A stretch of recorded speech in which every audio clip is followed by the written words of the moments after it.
right, awesome. Welcome back to the Soscast, episode 61. This is where finance meets romance, and today is going to be very, very romantic. Yes. Only here on Valuetainment, the #1 channel in the world for entrepreneurs. If this is your first time watching, listening, observing, seeing what we got going on here, my name is Adam Sosnick. You can call me Sos, and I am here. We are here to help you men out there improve your status, your financial status, your sexual market value status. We want to see you win in life, get paid, laid, and do it your way. And today it's all about getting you laid and understanding relationships, okay? So we said, who can we get that really, truly understands the dynamics of male and female relationships, intersexual dynamics? And we brought in a lovely guest today. I'm going to let her introduce herself. Her name is Sadia Khan, and she's lovely, clearly, but she's also very knowledgeable. So I've seen a ton of her stuff on Instagram, a ton of commentary she does. She's very informed. She's not just a pretty face. So we brought her in today, and we're going to ask her an array of topics. We have not already talked about what it's going to be, what we're going to discuss. And she said, let's just go for it. So Sadia, thank you for being here on the Soscast and Valuetainment. No, thank you for having me. I feel really privileged. I don't know how I got here, but I'm really grateful. So thank you. Well, you got here well-deserved. So would you do us a favor? Every time we have a guest, we say, tell us a little bit about your story, tell us your relationship status, and tell us how you make your money. Would you reveal all that? Of course. So I have a background in psychology. I was a psychology teacher for many years, both in London and then in Dubai. And I was teaching psychology to students. And then I started to do a little bit more about therapy. So I qualified as a therapist, but I was still teaching. And just randomly, my mother was like, you need to start putting some of your knowledge on the internet. There's a market for it. You need to do that. And I didn't take her that seriously. But then one day she just kind of came over to Dubai. She bought me a little ring light, and she was like, you have to do something with this information. So I just started posting a little bit online, and it just kind of went from there. Like, luckily, I was able to now stop teaching, and now I just kind of do therapy and coaching full time, and I'm working on my own kind of podcast and radio station. I am on the radio on a weekly basis in the UK, but it's streamed internationally, where I just really talk about relationships. My background is psychology, but the world seems to be hungry for relationship-related issues, so that's really where I zone in on. So that's kind of my focus at the moment. Gotcha. And my relationship status is I am in a committed relationship. You're in a committed relationship. Okay, so sorry, gentlemen. Sorry, everybody listening. She's taken. Gotcha. And how long you been in a relationship for, Sadia? A couple of years now. Couple of years now. Okay. Yeah. And it must be tough for this man to try to make any sort of nonsensical moves out there. You're like, buddy, I've written a book on that. I'll be honest with you, sometimes you watch my videos and you be like, who is this girl? She talks so much sense, but the woman I've got has no idea what she's talking about. So he always says to me, I'm going to make a YouTube channel and do reaction videos to your videos. Wow, because the that world channel would crush it. You know what you're doing, but I see what's really happening. I probably shouldn't admit that, but that is generally the crux of the conversation that we have at home. Amazing. Well, he's a lucky guy. So just to be clear, where are you right now? I'm at home. No, meaning like what country? London, sorry. You're in London. I'm at home. Thank you. So you live in London, but you spent a lot of time in Dubai, but you're also Pakistani. I worked in Dubai for many years. So I'm back and forth, London and Dubai. Okay, and your background is what? You're Pakistani? Pakistani, yeah. I'm fully Pakistani. Mom and dad are both Pakistani. I was raised in London, born and raised in London, but I do go back to Pakistan a couple of times a year if I can. Born and raised in London. Your parents are both Pakistani? Yeah. Okay, gotcha. But you've spent and lived a lot of time in Dubai. Dubai as well, Got yeah. it. Okay. Have you ever been to Dubai? No, I haven't, but I have friends that are going in November, and they're encouraging me to go. So, you have to go. You have to go. Do they want nice young Jewish white boys in Dubai? Is that frowned upon, or is that encouraged? It's become more and more. No, you have to go. It really is. It's just like a dream in reality. So everything you can dream of is right there at your doorstep, and it's good to just experience it, just to kind of spoil yourself. Okay, so here, let's start this conversation this way, because there's a lot of things we're going to cover, Sadia, but let's just start with this concept of Dubai. So I live in Miami, Everyone, Right. everyone in the States thinks of Miami as a party town. You go to party, you go to vacation. I've lived here my whole life, 40 plus years. So I look at it as home. And then, like when I leave my home, I can be in a playground. And then obviously, in the States, you have LA, you have Vegas, you have New York, you have Chicago, even Austin, Nashville as like sort of party cities.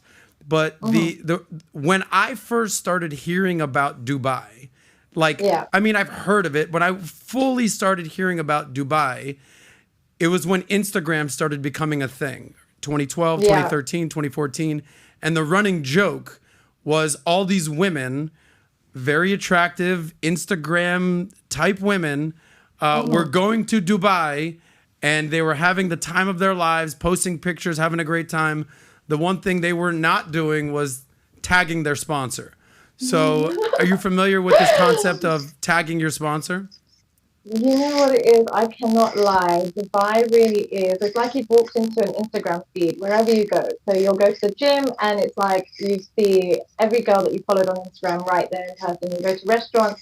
And you know what I really think it does? Unfortunately, what Dubai does to women is it offers them so much glamour for such little work. So if they know that they can just go dressed up to a restaurant, they don't have to do anything. A bunch of guys will pay for their meal, and then they start getting used to not having to work but live a luxury lifestyle, and it can lead them down a bit of a path. But I don't want to say too much because I want to keep my views up. So Dubai is great. Okay, but no, I understand. So, but I don't want to let you off the hook there because I do want to understand.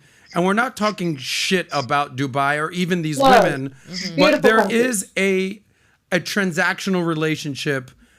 Absolutely. In the context of Dubai, or even in a greater context beyond Dubai. But Dubai has kind of become synonymous for pretty attractive women show up, they get paid an ungodly amount of money to do whatever they do, and then what happens next to these women? You know what? You would be surprised. The end goal really is to marry a rich man in Dubai for these women. So it's not actually to stay on the street.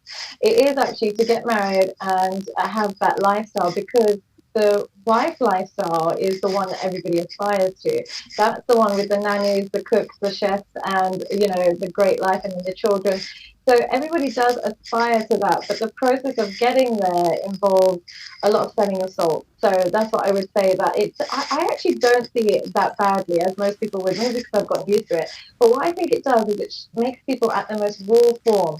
Women are using their beauty, men are using their money. They're both as shallow as each other. So it's a perfect marriage. It really is two very compatible people. Now, I want to make sure I want pretty girls who want a good lifestyle. It's a perfect match. It's a marriage. It's really. hypergamy at its finest. Now, Absolutely. I don't want to misquote you, and I want to make sure I heard you said that at some point. Did you say selling your soul?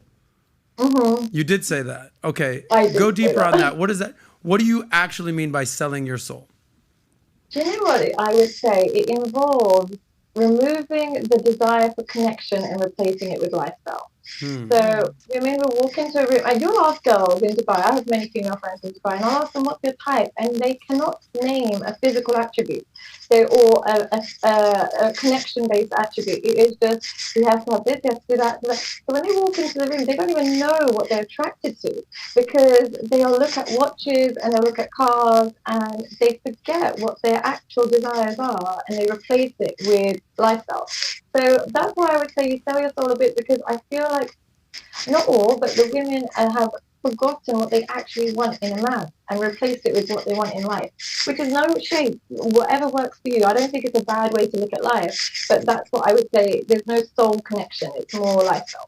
Now, do you ever have conversations with these women?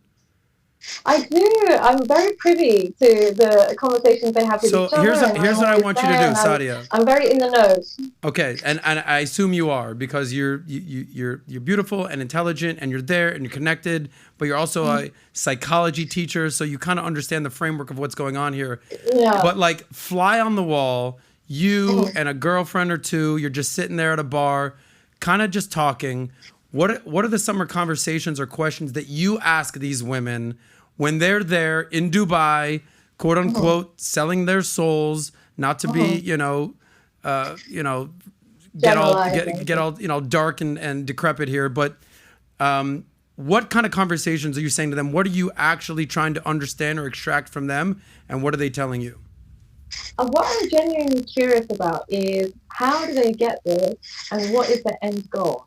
And so I'll ask them lots of questions. I'm like, how did you meet this person? What does it involve? And what it genuinely means is you locate yourself in the right places. So you go to the most expensive places. They do have a type, and I'll be honest, their type tends to be men who are either got quick money, so they either made it illegally, or men that come from a culture of spending, so maybe like a Lebanese and that Arab background. Both of those are not as frugal with their money, and they don't make you earn the lifestyle that they're going to give you. So as long as you're beautiful, you will start getting a paycheck straight away. And what they'll do is they turn a blind eye to the man's behavior, what he's doing outside of it, and the goal is to stay as long as you can and get as much as you can. So rent is paid, there's a credit card on tap, and they often use that credit card to go on dates with men that they're actually attracted to. Okay, so let's back up a second. So it's a transactional relationship. Natalya's... I'm such a niche, but yeah. Sadia, here's what I appreciate about I'm you. going to be red-listed. No, you are a truth teller, and you're seeing above the fray here. So they're with these guys that they may or may not even be attracted to. I'm almost veering towards they're not attracted to these guys. Not attracted. They're not attracted to them straight Not up. attracted. But they have a credit card. They've got all the shiny objects that they want, the cars, the money, the clothes, the jewelry, the bling, the fucking camels. We're out here in Dubai, right? But you're saying that they're taking their credit card and then they're going and spending that money on another dude or another relationship potentially? Really? So who's the other dude that they're spending their money on? Yeah. Because you know what it is? The men that are really aren't that attractive are the ones that spend the most. The ones that are physically attractive don't really rely or don't lean on money to attract women. So they're not going to give you that lifestyle immediately. Unless you're their wife, they're not going to give you that lifestyle. Bingo. So if you want a man that is going to spoil you, you're going to have to compromise on your attraction. But if you then want to use that money to then go on splitting your date with a guy that's not so great at providing, you can have that lifestyle. And do you know what it is? For some reason, what I would say is being around these women, I'm not at all judgmental, but what I would say is that a part of me thinks this is a great insurance plan for a lot of women, because so many women go and dedicate their life to one man and are so loyal and they're so dedicated, and they come out of it broken and a lot of scars. And these women come out of it with a business, they come out with an investment, they come out of it with a home and a car and I know so many divorced women who have opened up clinics, who have opened up beauty salons, and they're like, oh yeah, my ex-husband pays for this. And a part of me just thinks there's logic in this chaos. And so I'm not judging. I'm like, to each their own, but there's definitely logic in this chaos. Gotcha. All right. Well, now we have a better glimpse of Dubai. Yes. I want to kind of go deeper. Oh no, I sold it really badly. No, I sold not it at all. really badly. But this- Beautiful. but this Please was- go for the food, if nothing else. No doubt. I mean, I hear lovely things about Dubai, but this is some of the bigger context that I have. By the way, we're going to be answering your guys' questions in the chat. If you've got super chats that you want to get your questions bumped up, even above my questions that I have for Sadia, submit them in the super chat. The lovely Natalya is here fielding questions. We want to hear from you guys. Look, the entire premise of this show is to help you guys improve your status and to learn game, whether that's financial game, relationship game, dating game, how to talk to women. We're serving you game up here. So if you want to get to the top and have your question heard, connect with us here, or you can connect with us on Minect. Sadia, I want to understand moving away from Dubai, but just the concept of Eastern women, even Middle Eastern women or women of the East versus Western women, right? United States, EU, you're from London. I feel like you have a very good grasp of the polarity of the type of upbringing or the societal effects that women are exposed to in the United States, London, EU, those side of things, versus you've spent time in Dubai, you have Pakistani origins. What have you realized the difference is between an Eastern woman and a Western woman in today's society? Firstly, what I would say, unfortunately, I feel like it's all becoming merged. The advent of social media has had many positive things, but one of the things that it has done recently is it stripped people of their culture, because now what's happening is TikTok and Instagram is dictating the world's kind of morals, and Netflix is kind of turning women quite similar. They're all starting to become more similar, and you'll see women in that cultures where they have no problem. They were totally fine with the way they were before, but they now become feminist, or they now become sexually liberal, and that they weren't raised in that way. So I think it is changing. It's a little bit difficult for me because I actually come from a Muslim background, and that's completely different to perhaps a different kind of Eastern woman. But what I would say the key difference is, from what I see, is with my culture, I can only speak for myself, with my culture, your man is seen as somebody you love and want to dedicate yourself to and spend the rest of your life dedicated to. Whereas in Western culture, you're almost competing with your partners. And I feel like there is no joy in submitting and actually being codependent in Western cultures, where there is a level of joy and actual satisfaction from understanding that my man does this for me and I do that for him, and together we have this hybrid and we are in sync. Whereas in Western, I feel like they don't really like that concept. I think they do deep down, but they wouldn't vocalize it. So I think that's the key thing that I see is different. Like I see, for me personally, I would always let my partner know where I'm going, what time I'm going, coming back, what I'm wearing. I do run things past him, and I take joy in the fact that he will direct me in certain ways.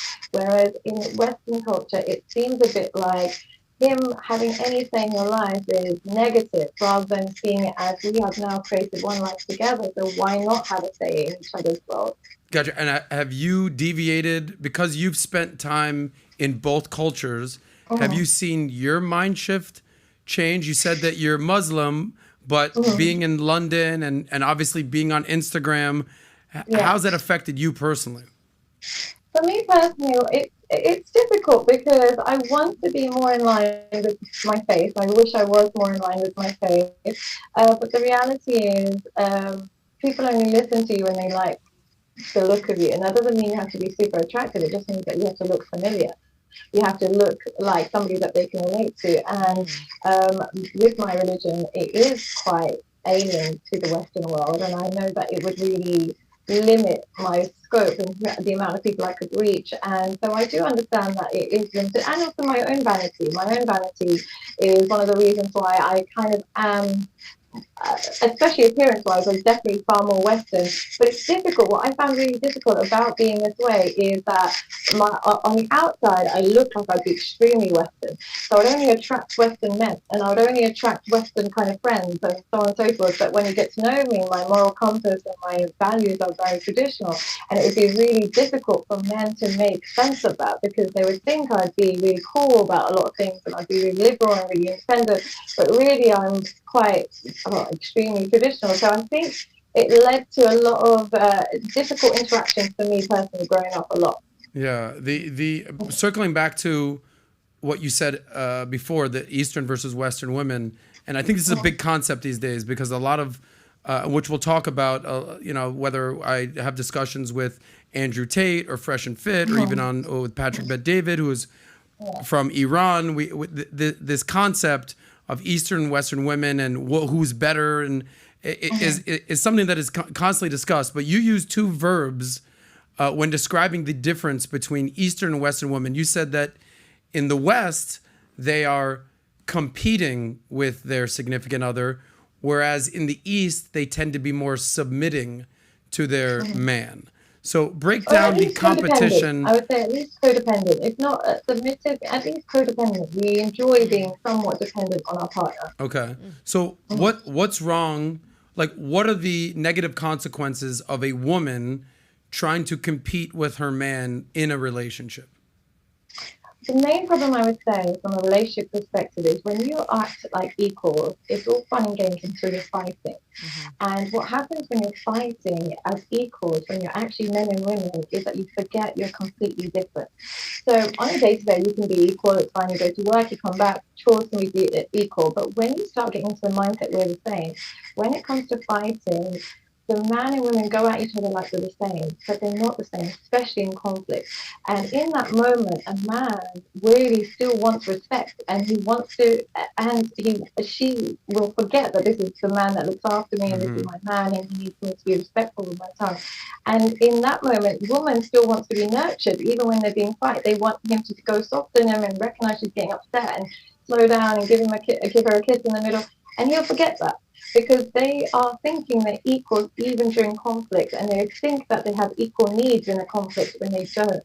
Even if your day-to-day life is equal, when it comes to conflict, if you forget gender roles, it can escalate very quickly. And that's why I think the negative comes into play. So when there's No, just a quick note. We're getting a lot of comments that the audio is bad. We've tested this before we started the show. Unfortunately, the microphone on her end isn't the best, but I hope that the content is still great. I'm loving the conversation, but just to get everybody's questions, because the comments are coming in, the audio. Okay. So just to let the audience knows, we know, and we already tried troubleshooting a bunch of things, but unfortunately that's the microphone that's on Sadia's end. But we'll keep going with the combo. Is this any better, or is it the same? So now you're a little bit clearer, but the buzz is still there. Oh, goodness me. I'm so sorry. I really apologize. I'll try and be a little bit louder. Would being louder help, or is it going to be the same? I think that's that sounds good. It's just a buzz that they're hearing, but it's okay. I just want to let everybody know because they're commenting, and so guys, listen. Everybody all knows. right, we're here in Florida. Sadia's in London. We're doing a Zoom over here. Okay, so just bear with us. We appreciate you guys listening. We appreciate you bearing with some of the. By the way, we hear it in our ear. I don't know if Sadia hears it in her ear, but just roll with us, okay? Yes, by the way, I'm having a cocktail real quick. Yes. I don't know if Sadia, do you drink as a Muslim woman? I don't know. I've never tried alcohol. Never in your That's a life. good thing. Never in my life, not even by accident. Wow. Well, can I give you a virtual cheers of alcohol, pretending that you're having one right now? By the way, in your religion, if you drank alcohol, what would happen to you? There's not a clear consequence for drinking alcohol. It's more just a case of, it started with try not to drink because it will make your prayers a bit more sloppy.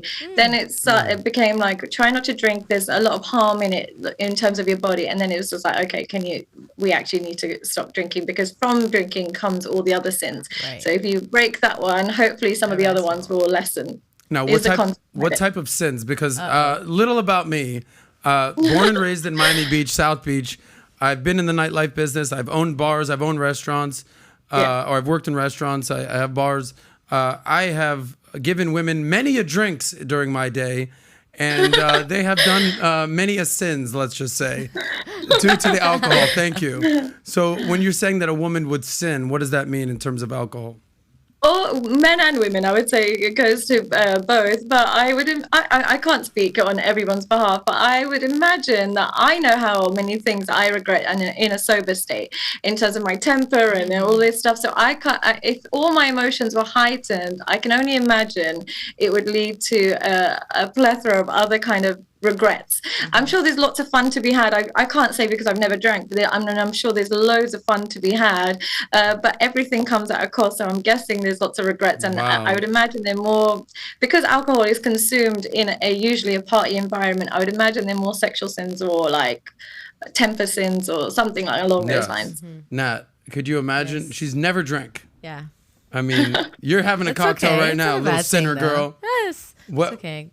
I drink at church when I drink the body of Christ. So. She drinks at church. Okay. I'm Catholic. So, Sadia, I want to open up this conversation, talk about dating in general, okay? You're a Muslim woman. I'm a Jewish guy. Natalya, you're... Catholic, okay? So we have a Jew, a Muslim, and a Catholic sitting here on a podcast, okay? Yes. Having a great time. Two of us are drinking. One of us is a non-sinner. The Abrahamic religions. Here's my question for you. Based on your experience, what's harder to do? Date outside of your religion, date outside of your race, or date outside of your political affiliations? And maybe you can order those 1, 2, and 3. What's easiest and hardest to do? I think the easiest is probably political, because it stays between the two of you. Yeah, the two of you will have disagreements, but the two of you will also love each other. So you're motivated to resolve that, and you're motivated to not hold that as a huge issue. And if you can't work out, you end. So it's not the end of the world. I think race is second hardest. I don't think it's that difficult. I think it's something that becomes more difficult when families are involved. But also, there's so much learning when you date somebody who's a different race to you. You learn so much about another culture. It's so fun in so many ways. There are discrepancies, but it's actually a beautiful learning curve. Religion, I would say, is the hardest. Religion, it factors into a lot of areas of your life, and especially when raising children, I would say it's really difficult. And when you date outside of your religion, especially if one of them is inclined towards their religion, there's almost an element of guilt for being with you. So I think that is always that is the most difficult, in my opinion. Yeah. What would you say? No, that's crazy. I actually have it the other way around. Here in America, really? Here in America today, America, okay, religion, I'm Jewish, you're Muslim, Catholic. Sadia, I take you on a date, no problem. Zero problem whatsoever. No wine, no nothing, just a proper date. That to me would not be a problem. Right. Race, I've dated outside my race, Latina, Black, Muslim, Arab, what have you. Like, that's not a problem. Today in America, I don't care. I mean, I'm a very moderate person. I have friends who are very liberal. I have friends who are very conservative. But in America today, the thought of a Trump supporter dating a Obama, Biden, Bernie, leftist socialist guy is so far-fetched. And will create so many freaking problems in a relationship today in America. Yeah. Now, if this were 50 years ago, I would tell you that race would be number one in America. Yeah. A black man and a white woman. Oh my God, by heavens to Betsy. I can't believe it.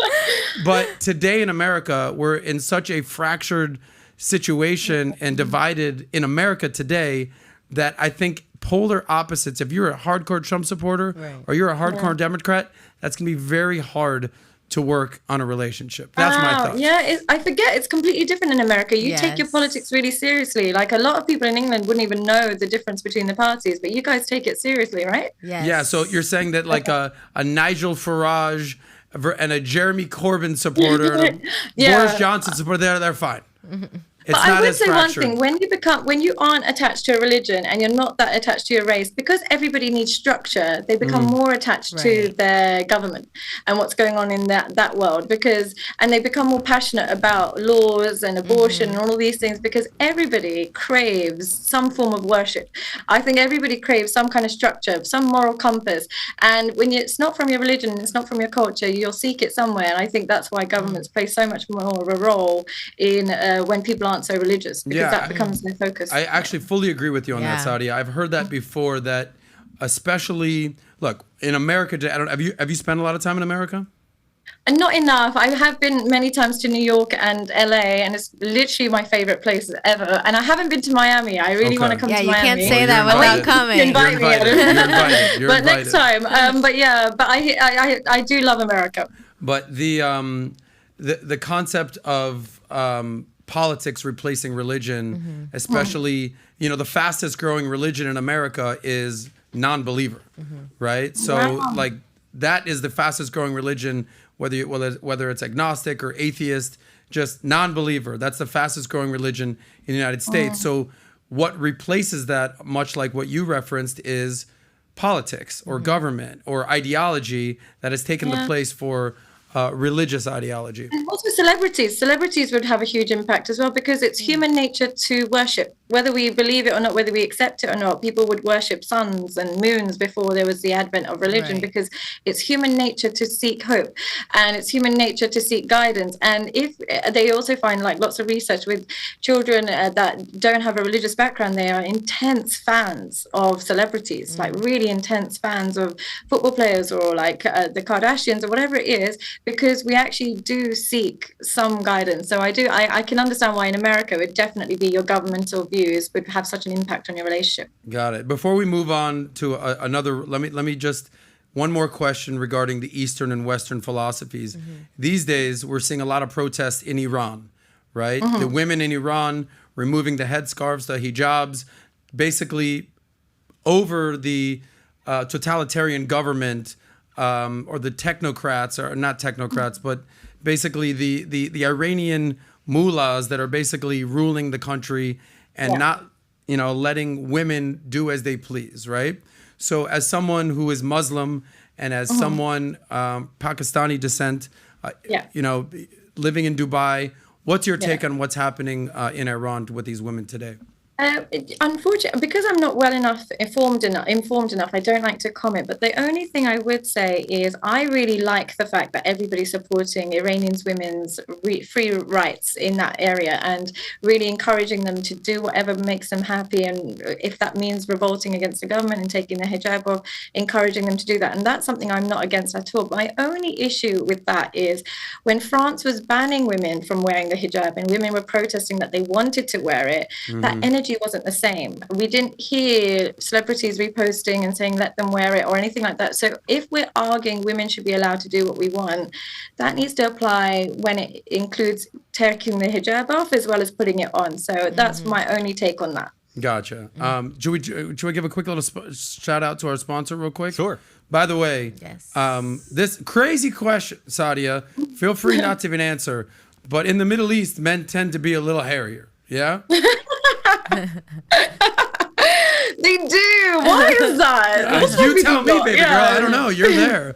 So when you're with hairy men, are you ever inclined to say, clean it up, buddy? Do you ever give advice regarding that? Like maybe, whether women don't mind it. Some women don't mind a hair on a man and stuff. Personally, it's not my thing because I just don't feel like it's a comfortable, it's not a comfortable experience. But I do think some women don't mind it at all. Yeah. Personally, I'm a baby skin kind of person, so less the better. Well, I think most men appreciate maybe like a beard on a man, chest hair. Yeah, there's girls that are all up in my chest. All right, girl, I feel you. But nobody likes back hair or like a little too much down in the nether regions, right, Nat? It can be a little too much. Okay, sometimes. gotcha. The reason that I asked you that is because this show is sponsored by Manscaped. Oh, by the way, that's a good lead-in. Great lead-in right there. Yes. So if you want to kind of clean it up, we know you're like out what there. Sadia, the gorgeous Sadia and the gorgeous Natalya are basically saying is, if you need to clean it up, you can use Manscaped. The last thing you want to be is ending up on the front cover of a newspaper, whether that's in Dubai, London, Miami, being like, you're the nastiest, hairiest dude out there. It's the last thing you need in your life. Not a good idea. So if you're using Manscaped, shout out to them. They help you kind of keep it fresh, keep it clean. Yes. So beautiful women like Sadia and Natalya will tolerate you. Exactly. Okay. And then there'll be a link at the bottom, so make sure you guys click it for like discount. So all you men out there, we got you covered. The link is in the bio. Someone's got to tell these guys. Yeah, you're welcome. That's it. Sadia, you heard it here first. There it was. And he didn't prep me to say that. That was not at all. So definitely. By the way, they didn't prep me either. I just looked to my side and said, "Oh shit, we got Manscaped," and I totally forgot about that. But they've been a loyal sponsor. We appreciate that. Yes, very awesome. Here's what I want to shift gears to: social media. All right, you've made a name on social media. You've built a presence on social media without taking all your clothes off. Yes. Okay, without basically doing thirst trap pictures.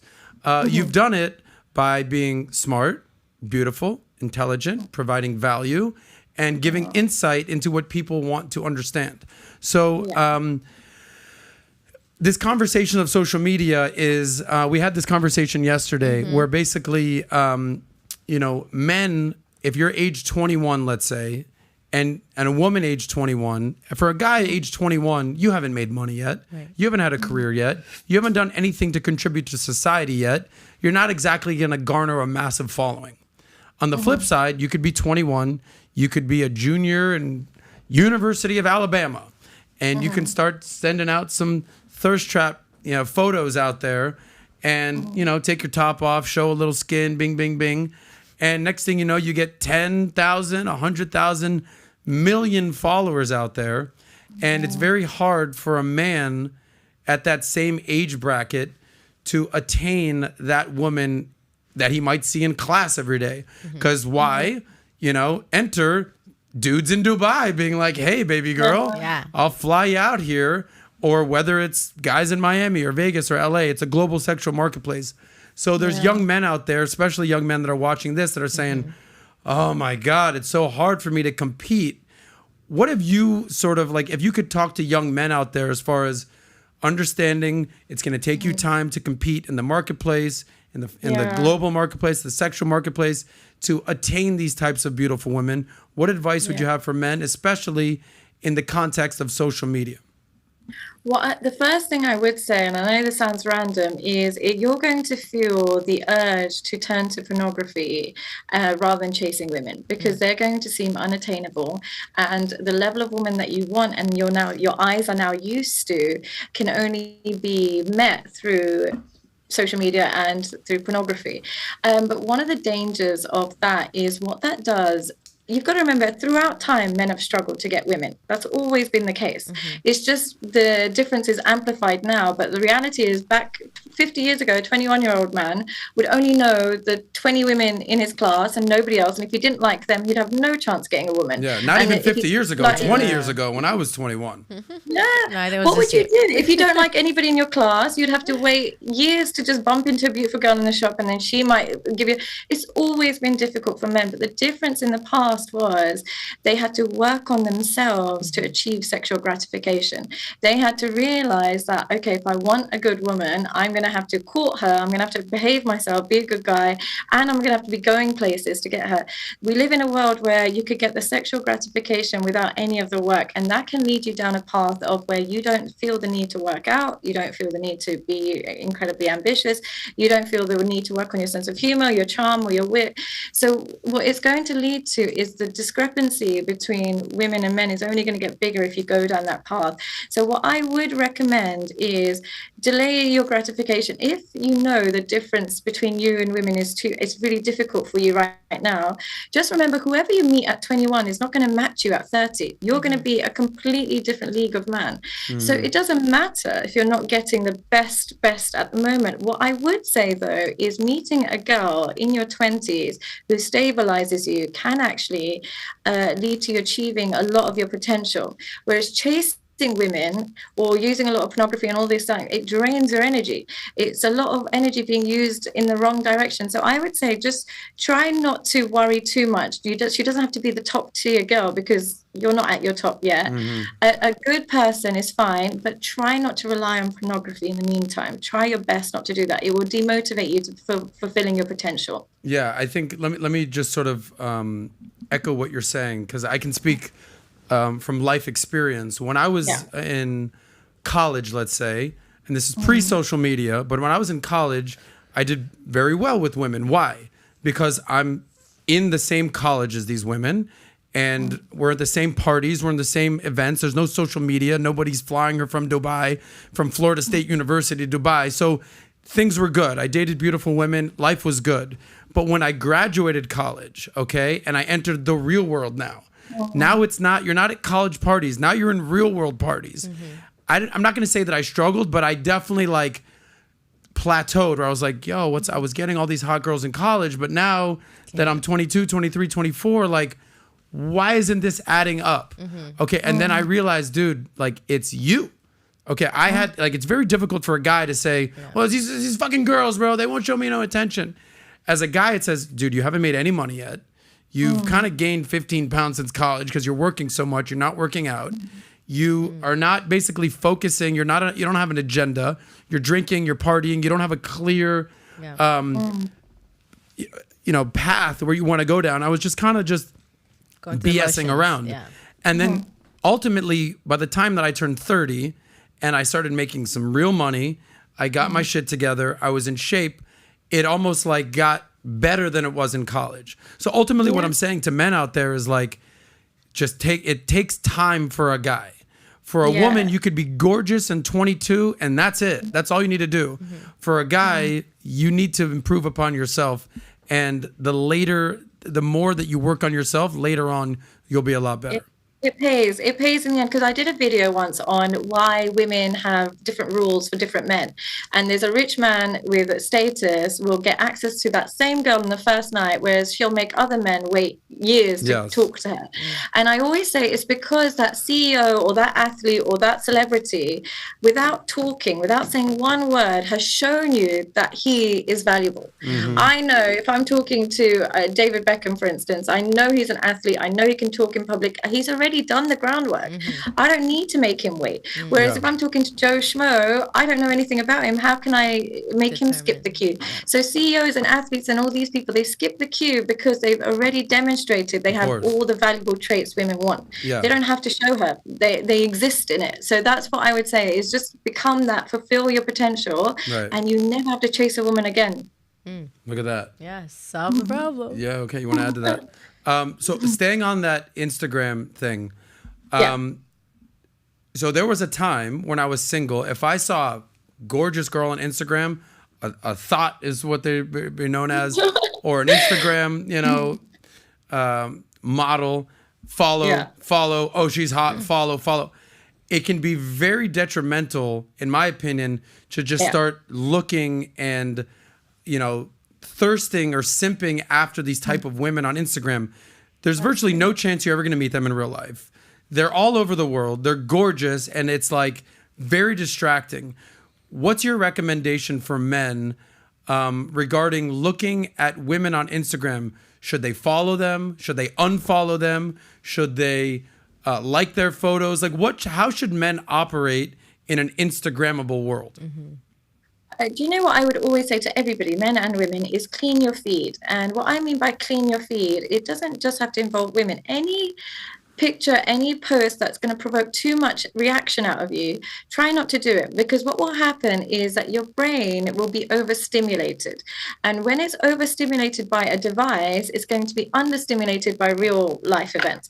And so you'll see a restaurant and it looks amazing, and you see it online and you're like, oh my God, this restaurant looks amazing. When you go there, it might still be beautiful, but because expectation kills the joy, you no longer enjoy that restaurant. So I would say any kind of following that makes you feel away, whether it's even cars that are too expensive and you can't afford. I know there's motivation behind it, but there's more demoralization than there is motivation with that. So I would say in terms of women, it's so dangerous, because what it does is it makes you think this is the levels of women. This is what women should look like. And there's no explanation of all the filtering that goes behind it and all the tweaking and so on. So the real woman will lose her appeal. And again, you become demotivated in real life. You'll never become that full potential man if you're spending all day on Instagram. And I'll honestly say the number one ick that women get, the number one thing that turns women off a man, is when he's non-selective with women. When you meet a man who is selective with women and he selects you, you feel like a queen. But when you meet a man who is all day on Instagram liking pictures, following girls, this, that, and the other, he looks not busy. Main thing that comes across to me, if a man is following loads of girls and liking lots of pictures, is why aren't you busy? Yes. Why aren't you busy? To me, you're now unemployed, even though you might be employed, but you're coming across unemployed to me. And you don't want to come across unemployed to a woman. You want to look booked and busy, and it will increase your value. So it's more of a case, it's not even just jealousy about the women. We kind of feel it as you're giving off unemployed energy when you've got that much time to be glued to your phone. I love that. Energy, That is so true. Because when I see that, I'm like, wow, like this is what he feeds his brain with when I'm not around, or he's bored, or like, or when you see versus someone else and you look at their following and you're like, okay, this is the content they see. Like it really does like put a taste in your mouth before you even like get to know the person. That is so true. That is so true. Really not spoken about. When you talk about being selective, what do you mean by that? So it's attractive for a man to be more selective with his time, with how he chooses his women. What does that mean? You know what? There's something so attractive about a man who is selective with women in terms of their how they carry themselves. So when I meet a man who would not date a thought and would not allow a woman that is out there all day, every day, acting like she doesn't belong to anybody, that man signals to me that you've got some alpha energy in you. Yes. You don't take nonsense. I like that. Even though it's going to have consequences on me and on my life, because you're going to bring that energy to me, I'd rather that than see a man whose woman is all over the place, posting whatever she wants, acting out on nights out and stuff like that, out and about. To me, when I see that in a woman, I just think, where's your man? Where's your man? What's going on here? So when I meet a man whose woman acts correct, I'm like, that man, you're doing well. Yes. I want to know about you. But when I see a man whose woman acts wild, I'm like, oh, you lost all the appeal that you could potentially have. Even though I shouldn't be looking at other women, I'm just saying in general. Like, if that, I would generally say, when a man's selective, it's impressive. Yes, gotcha. So for men to be selective, you know, it's funny. I have a buddy, I call him Mr. 2 to 10. Okay? Because he's a good-looking dude. He's a suave dude. He'll take you down if you're a 10. He'll also take you down if you're a 2. Okay? I don't know. Meaning, like, he loves women so much that he'll find the beauty in it. That's one side of the coin, is that I love all women. All types of women are beautiful. I'll take it down. The other side is you're a dog, brother. Yeah. Like, I don't know. You know what it is? You'll be so surprised when women, thing is, you can ask men this as well. When a man walks into a room with a beautiful woman who's just focused on him and she's acting correct, not only do all the men look at him, or all the women look at him as well, but when a man walks into a woman who's not acting correct and isn't that great, women also don't acknowledge him. So your woman makes you more attractive to other men and women. Yes. So you selecting wisely is you creating your brand. Let me ask you the concept of types and preferences. Okay, so at one point I dated a girl, whereas and some people might say I don't want to see other people's significant others. Okay, I don't care. I'm very confident. I'm very comfortable. So I don't care. But she showed me her exes. And there was one tall black guy, there was one short white guy, there was a Latino guy. She's basically saying, I don't have a type. I judge each person individually and what they do for me and their own individual personality. Cool. Another girl I was talking to, she has a very specific type, okay? Or at least she says she does. And me, white boy, did not fit that type. Let's just put it that way. Do you think that most women have a type, or it's more of a personality, feel it out vibe kind of a thing? What's your thoughts? I think most women have seasons. And what I mean by that is you'll have a season in your life where you just want to feel attractive. And so you'll go for the guy that makes you feel attractive. And your type will become maybe the muscle guy or the guy that will become your type for a little while. But I think everybody at some point gets to the season of they just want to be looked after and they just want to feel safe. And that's when the type might change. Yeah, that's when the type will no longer be the appearance and it will become the feeling that they provide you with. So I would say that when you see a girl who's going through all of different types of men for a while, her seasons have been changing for a little while. Either she's gone traveling or this, it comes down to her seasons. They're changing too rapidly. And when you see another girl who's just had one particular type, if it's just one particular type for a long period of time, it's obviously not sticking. It's not working. So at some stage, she'll change her type as well. But I think women's type is very much to link to their emotional state at that moment in time. I know women who, once they hit 40, will want really young men. They'll all of a sudden their type will go to young boys because they want to feel desired again. So I feel like with women, their type is very much linked to the stage and season they're in emotionally. Seasons. I love that. Go ahead. You Matt. go, Sadia. I agree with you. I love that. Look at this girl bonding right now. I love that. Well, speak to that. Have you dealt with seasons? I have dealt with seasons. There was a time where I was like into one specific type and then it wasn't working. So and then I just kind of switched it over to like kind of what I wanted to feel, what I wanted someone to make me feel. And looks didn't really become like a top priority. And now that I'm in the state that I am in, like looks isn't really like too much of a priority. It's more so like how somebody makes me feel, and if they're in the same direction I want to go with like what I want in the future. But I do agree, seasons is a thing. I didn't even think about it as seasons, but I made that up on the spot, by the way. So it sounds like it's real. It's not. Copyright that because I love that. Season. That's phenomenal. Yes. Well, I think from a guy's perspective, what's that scene with Starsky and Hutch? He's like, you want the blonde or the brunette? He's like, dude, I'll take either one. I don't really care. I'm good with either one. But do you know what it is?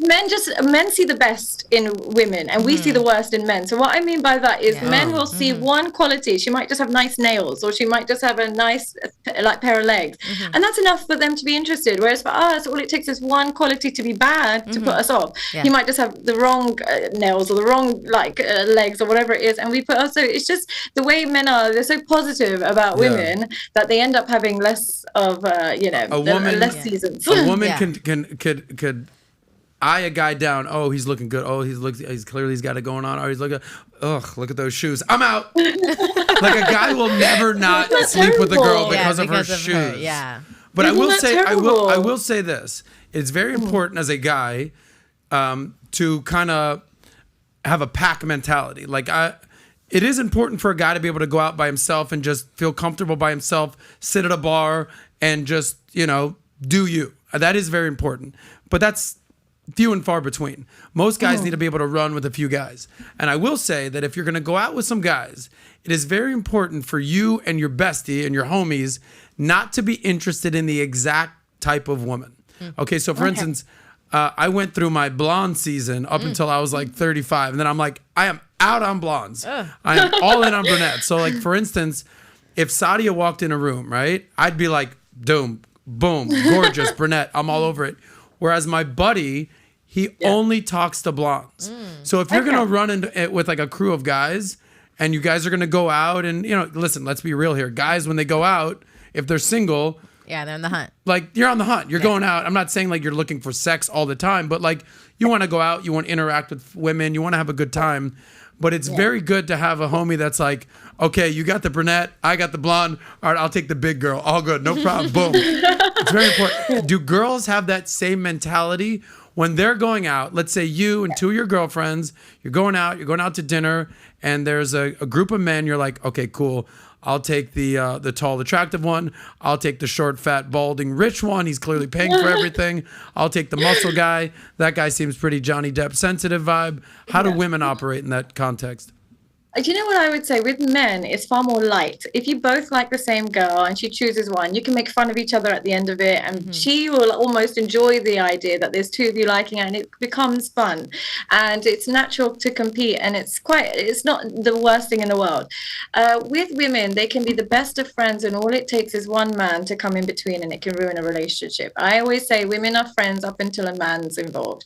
And that's why I think women are much better at being friends once they're both married and once they're both settled and that area of life is ticked off. But up until that point, if they have the same type, even if it's not vocalized, it creates a sense of competition, but it's not joyful. It's not playful competition. It is actually genuinely quite emotionally draining. And you'll find that when women have the same type, they will naturally start to drift from each other. Yes. They'll start to drift from each other. They won't even be able to make light out of it. They'll start to drift from each other, and they'll get nervous about introducing their partners to each other, and it just creates an energy that's not liked. So it's always better to either have different types or be in different stages of your life where one is married, one is single, and so on and so forth. But all single, all with the same type, it can get a little bit messy. Sure. You wanna elaborate on that, Nat? I see Nat doing this is what they do in America. They're like, That's an American thing. Nat, we need to hang out one I day. agree. We can do this alone one day. We'll have to have this conversation. I smell a trip to Dubai. I smell a trip to Dubai. But why are you agreeing so much? I agree because she's right. When you have a girl, because essentially girls are looking for the outcome of, marriage, kids, family, right? And if there's one guy in the room and everybody's like, this is the main guy, this is the guy that I like, I want this guy. Yeah, we're friends, but at the end of the day, you're looking for what you need and you want. I think like if you're out with your best friend, you guys, it's going to be like a different conversation. But I feel like the bigger the group, the more the girls, the more they have similar qualities they like. And I mean, just naturally as a girl, you think, oh, like she's going to try and get his attention, or even like a little bit of attention that he'll give to some other girl. Like you're already like, no, you know, like it can get very, very catty. So I definitely agree with that. Okay. But I don't think there's anything wrong with that, because it's like, let's just embrace that knowledge. Yeah. Why pretend it doesn't exist? I always just say embrace that knowledge.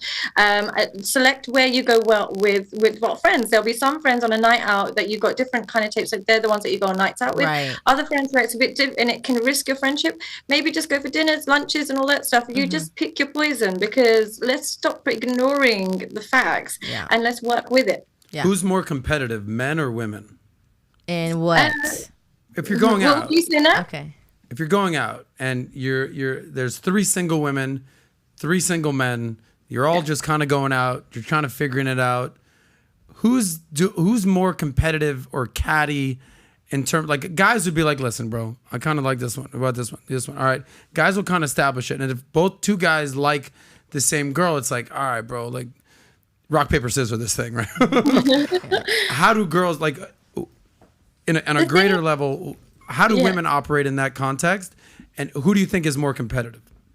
Do you know what it is? Men are still satisfied with the second or third choice in the room. Yeah, they're still, if they go home with somebody, they're not thinking about the first girl that was in their mind that day. She doesn't mean anything to them. So they got what they need, and so they can still leave happy. With women, we're a little bit more selective. So if we don't leave with what we like, we find a reason for it. And if we attribute that reason to a friend of ours, we're going to take it personal. So I would say women are far more competitive. They're a bit more discreet about it. We wouldn't say to each other, oh, you're taking this one, this, that, and the other. But it's definitely discreet, and it builds up over a long period of time. Whereas men, they squash it that night and they're no longer competing the next day. Whereas for women, they take what cause the competition, and that then extends to their friendship in day-to-day life. It's like aggressive versus passive aggressive. Yes, I had this girl in high school that we were like almost similar. People would be like, you guys are like sisters, and we were like, okay, like we can be friends, we're similar. And then I had a crush on a guy, and I didn't tell anybody. It was just like internal crush, and I told one of my friends, and literally like at the end of the day, she came up to me, she's like, hey girl, I have a crush on this boy, and then she went and she's like all doing this stuff, like trying to get in like in his face, and he's entertaining it. And I'm like, I don't want to be your friend. I'm like, that's not attractive to me. Like just to see her like go and like put herself like on top of this guy that I kind of had an interest in, immediately I was like, yeah, we can say hi from afar, but I wouldn't want to go out with you. I don't know if she did it on purpose. I don't want to say she does, but like she did. But we did have similar friends. Maybe one of them told her. I'm not really sure the details, but either way, she knew or she didn't. Yeah. I just became distaste. No. I was distaste. Yeah. I was like, no, you can have him. You good girl. What's her name, Natalya? No, I'm not gonna give it. Not give her shit. Hey, listen, Sheila. No, listen. I'm not gonna give her no time. You're good. You're good. Sadia, you did a video which was one of your more popular videos. You said these are the 3 things that women cannot resist in a man. Would you break down what those 3 things are? And if you don't remember, I'll give you the 3 things. Let me see if I can remember. This is a test for me. First one I would say is masculinity. Correct. Masculinity, just provide and protect. It's really that simple. No, it's not. Sorry, I take that back. It's actually the hardest thing in the world. To be able, I cannot, for the life of me, imagine what life would look like if my role was to provide, because there's so much beauty in waking up and thinking, I'll do what I want today, and somebody will buy me dinner and somebody will pick me up and drop me home. Like that's how, as a woman, you can at one stage live.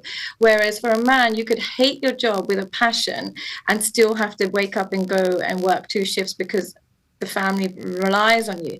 So that ability to provide is probably the most difficult job in the world, and I don't want to underestimate it. But essentially, you don't have to be a millionaire, but you pick your price range. So you just have a woman that you're able to provide for. So that might be, even if the date involves just going for a coffee, but you cover that coffee.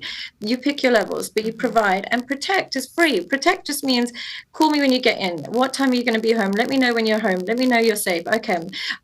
did everything go all right today? That's the protection side. So masculinity is just those two things. Second thing I think I said was consideration. Now, consideration doesn't mean being soft. Consideration just means that you acknowledge she has feelings. When you make a decision, you acknowledge she has feelings. The more you don't acknowledge she has any feelings, you're going on holidays with the boys, you're going out, you're coming home when you want, that resentment builds up and she'll lose respect for you. She'll start talking to you out the side of her mouth and she'll start resenting you. Whereas a little bit of consideration, I'm going to be late today, babe, I'm going to go out next week. Is that like you go out with your friends? It's free to say that and it doesn't destabilize your throne. So I would say consideration is the second one. And I think the final one, and I said it was the most important one, and I really have to stress this, is boundaries. Really, really have boundaries with women. Women without boundaries will they'll take away a lot of your ego. They'll bruise your ego a lot. If you don't set boundaries on women, unfortunately, we test. It's our nature. Our human nature is to test to see how much we can get away with, because we want to get away with it. We want to. We're like kids. We want to get away with a little bit with our man.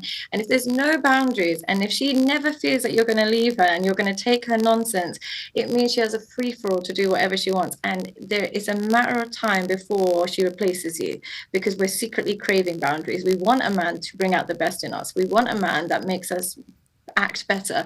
So if you've got no boundaries for us, we'll destroy you until we replace you. Yeah, I think the most powerful word that you can tell a woman is no. Yeah. Because I'm a very generous person. So I'm single right now. I've dated before. I've been in committed relationships, and I don't spend a lot of money on myself. I've made money. I'm relatively successful, and I have no problem spending money on my girl, whether that's dinners, trips, jewelry, purses, what have you. I'm generous with my money, but oftentimes, they say that sometimes women will take your kindness for weakness. But when it's time for me to be like, no, we're not doing that. We're not going there. We're not spending this. That carries a lot of weight. It does. Because they're like, oh, hold on. You bought me all this and you took me here. No, we're done. That's not happening. You see them kind of like shake. They kind of like, they almost like a boxer got like punched in the face a little bit. And then, and then there's this like weird like stare and then like attraction towards you. We're like, I'm so turned on. You just told me no. Yeah. There is that. Yeah. Weirdly, it's like when we know that this going any further than this, you risk losing this person, you attach to that person even more. But when you realize there's no risk of loss, you don't value whoever you have in front of you. And I think it works the other way around as well, for men as well, but particularly for women, because women don't want to be with somebody they don't like and don't respect. Whereas with men, if there's kids involved and stuff, they can suck it up. Whereas for women, they will replace or just remove themselves from that situation in a matter of time. So no, Natalya. I kind of like. happening. I do like to be told no. Really? Sometimes if I'm like, I think something's a good idea and I'm like, yeah, we should do this like that, and they're like, no. It just makes me like stop and think like, why does someone who wants to be with me like not agreeing with me? Yeah. And then it's like they're looking out for me. They're looking for the best interest. So it is a turn on. Now if it's like something like, I don't know, something like maybe for the kids or something, I could see like a little like, come on, but even the no, it's the sense of like the man like taking the head of like, this is how we're gonna do it, let's do it this way, and move not forward. on my watch, woman. Yeah. Sadia, you strike. I'm gonna go ahead and dream for a second. You strike me as a type of woman that is with a very successful, capable, respectable man, right? You seem like the type of woman who he gets you many of the things that you want or like in life. Is that fair to say? Yeah. Okay. There we go. I feel shy saying that, but yeah. Okay. I'm gonna make assumptions here. I'm gonna get shy, but yeah. Go. Sure. Good. We're making Sadia blush. Boom. Got it. When's the last time he's like, no, Sadia, that's not what we're doing? When's the last time that happened? What time is it? A couple of hours ago. So like a couple of hours ago, it's not so much know on what's happening. It's know on behavior. You can't behave like this. You can't speak like this. You can't talk like this, and you can't get away with this. And so in terms of things, I'm not really, one thing about me is I'm not really a presence kind of person. So that kind of thing doesn't really, I'm a quality time person. And so luckily that's not really where the push and pull is. But my problem is, this is what the problem is, because, and especially, being online with it, because I am articulate, although it sounds like a great quality, what it means is when you're in a bad mood and when you're in negative space, you can use your words in a really powerful but negative way. And so it's not always glamorous to have somebody who's well-spoken or articulate and can express themselves, because it also means when the tables have turned, they can express themselves so clearly when they want to be mean. And that's where the lines need to be drawn, and that's where they are drawn, and I am there. You bring up a very good point, because where I was going was more substantive type of stuff, like material items, right? No, we're not getting this. We're not going this place.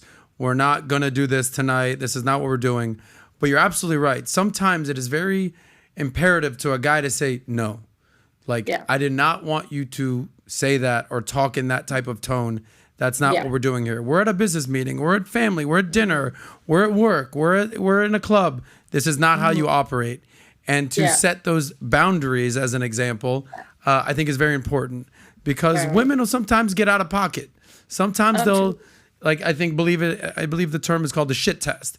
They're going to test you to see how far they can go. How much can they get away with until someone's like,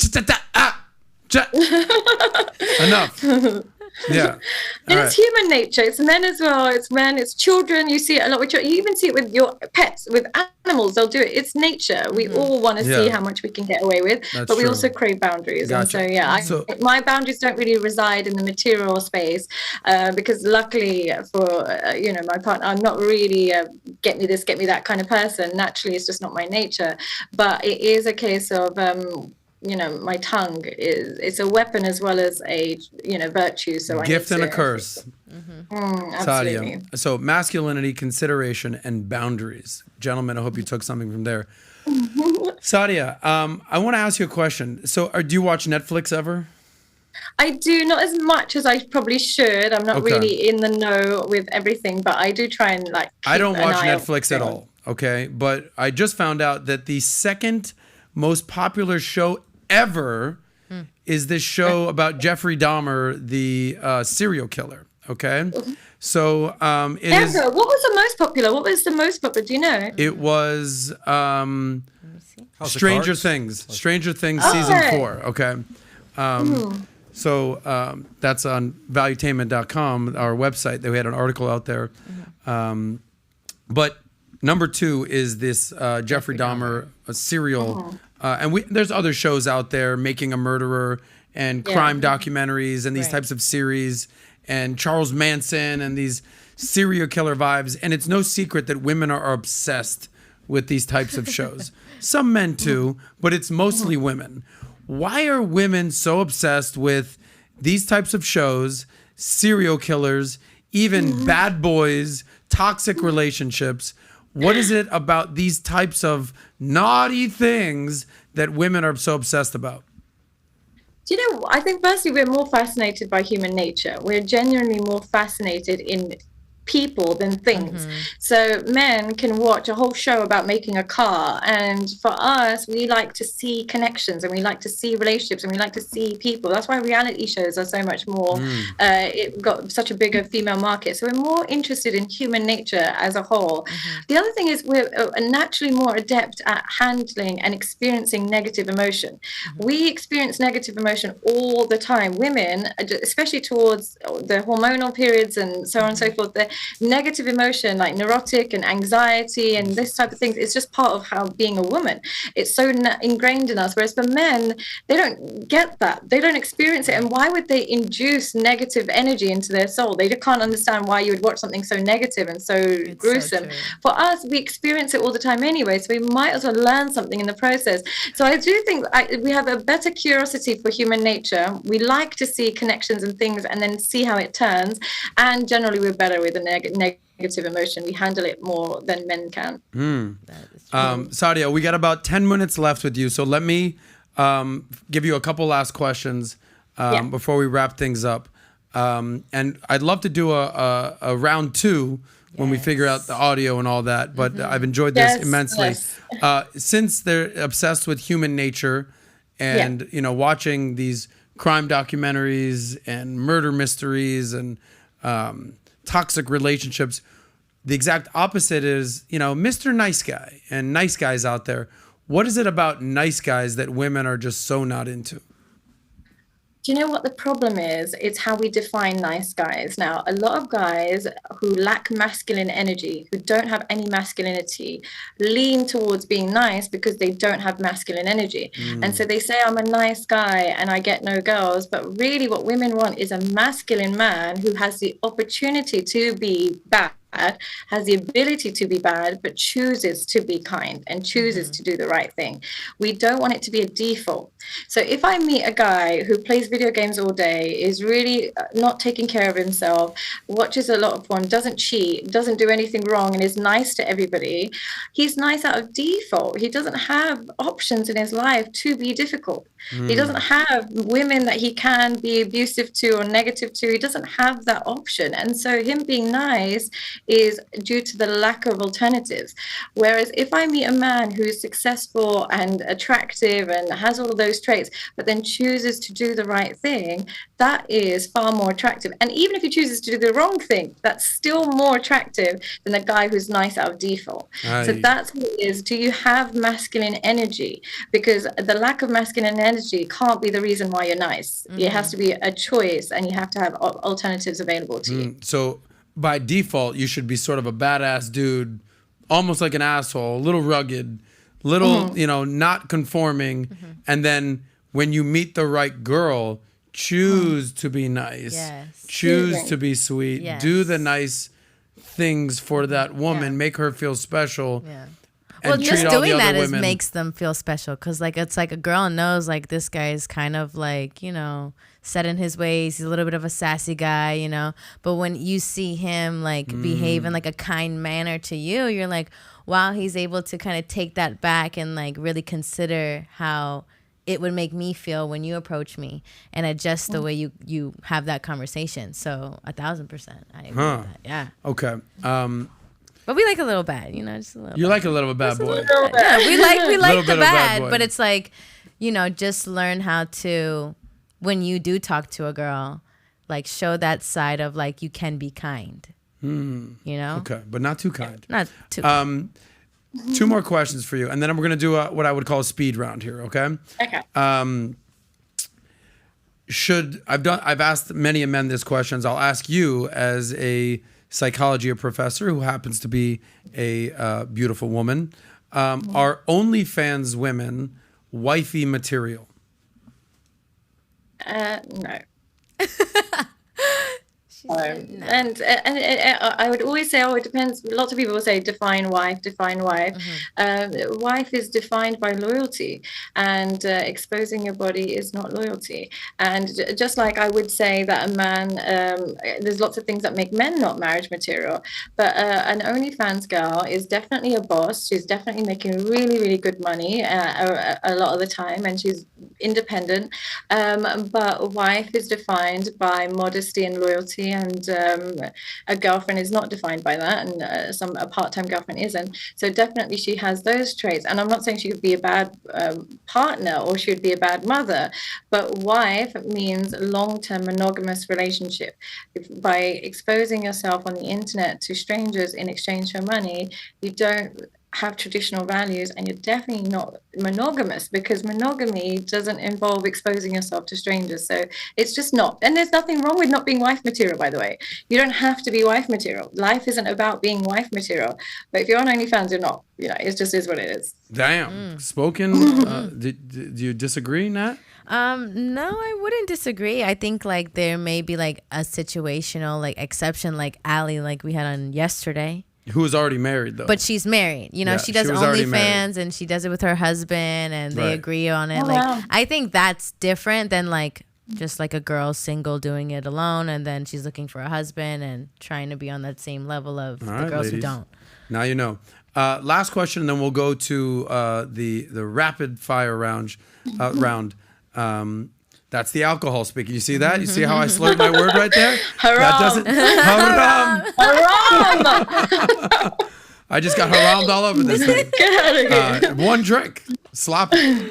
Still haram. You know, a lot of women. I believe that women, like in America, in the West, you know, age, 18, they go to college. They're out of the house for the first time, and they're doing whatever they want to do. Nobody's telling them what they can and cannot do. Live your best life, all good, do your thing. Okay.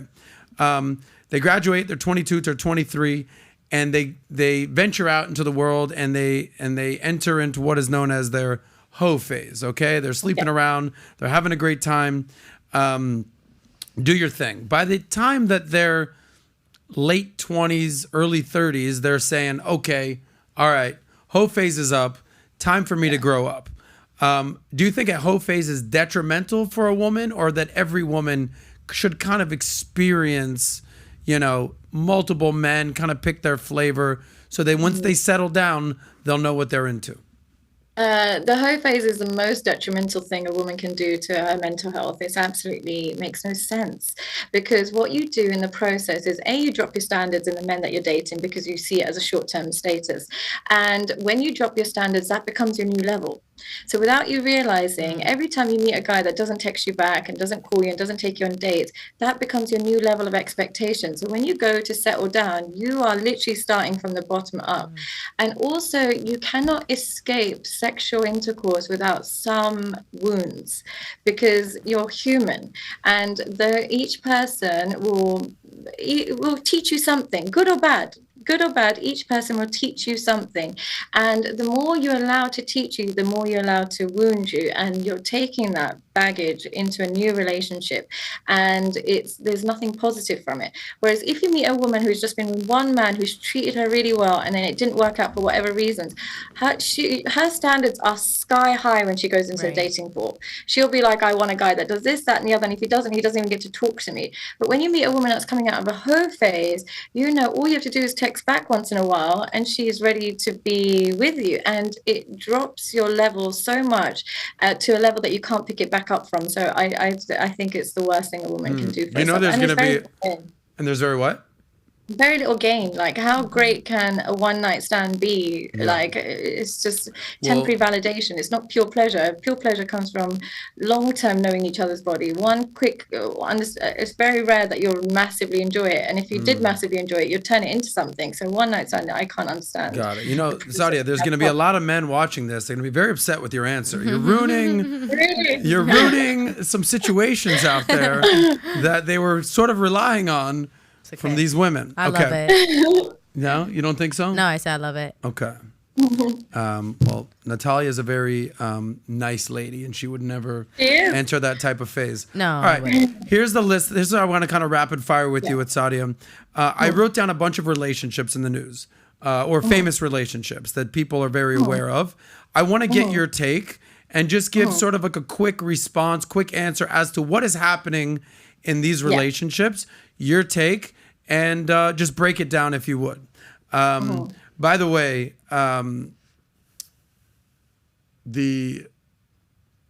okay, gotcha, got the list. Sorry about that. I paused for a second.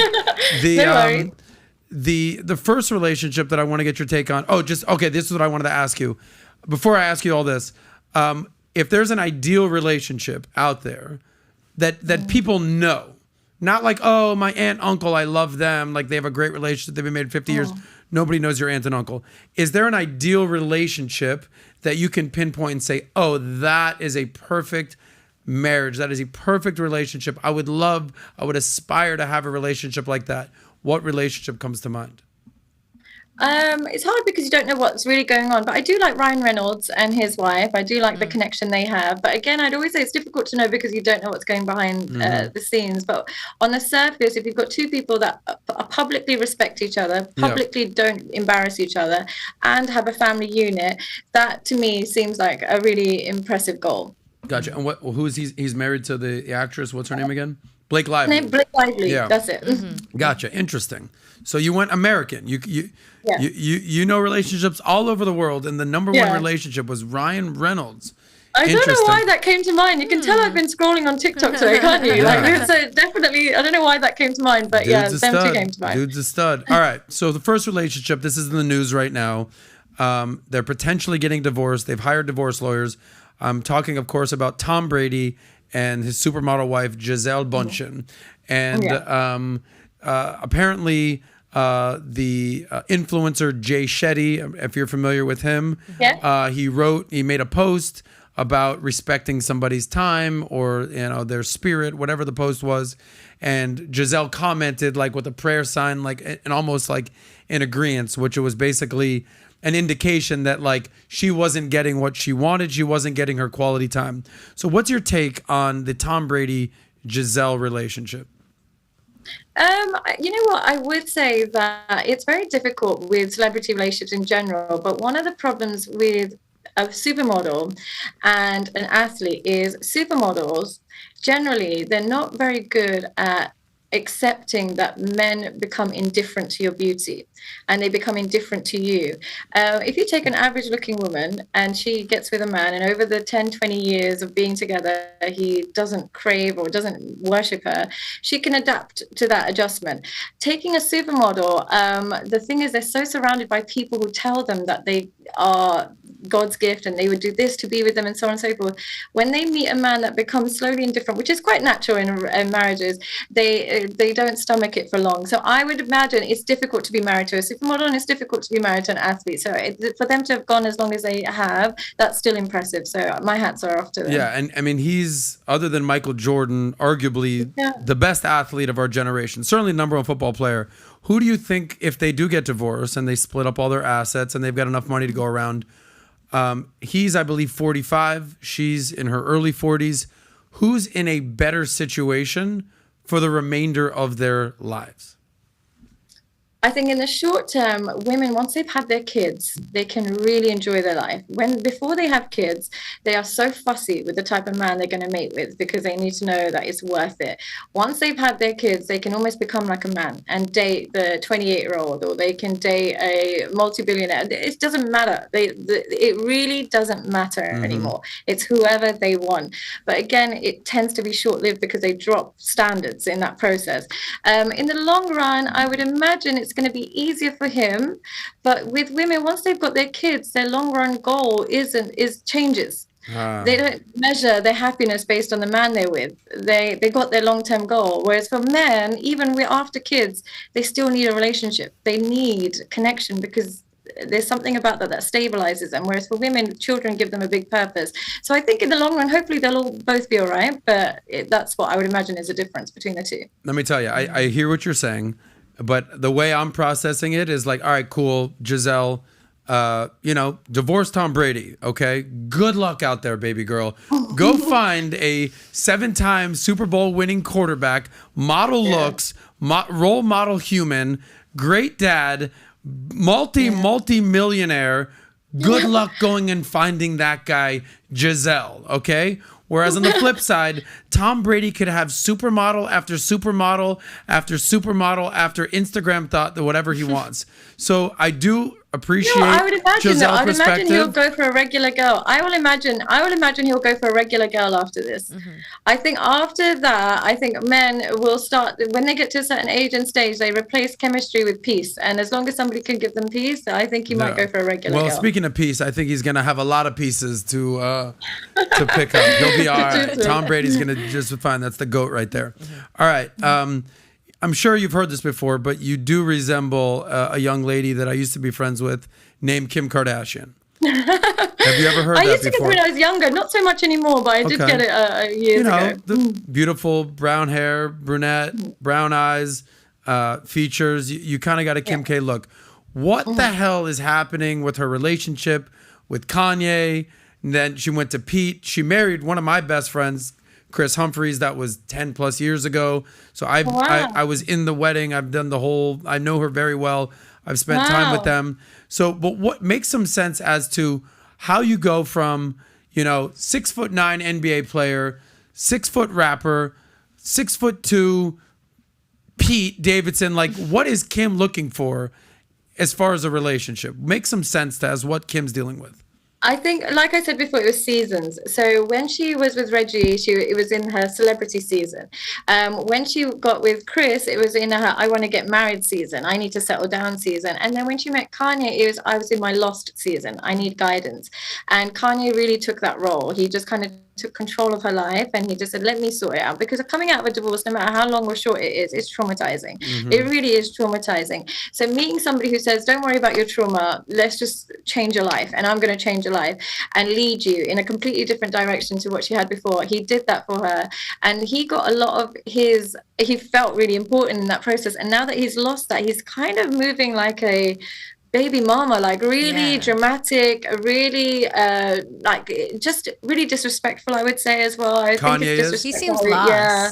He seems kind of lost. I find him disrespectful. I think anytime you publicly shame anybody that you were once attached to, it just lowers your own value. I think publicly shaming anybody that you were once attached to is things that you can't take back. So I think it's a little bit humiliating, and it actually makes him lose his masculinity a bit. There's nothing more unattractive than an emotionally like charged man who can't reel it in. So I actually feel like he's a bit messy, but I do think Kim is always going to need a man. She's just one of those women that will always need a man.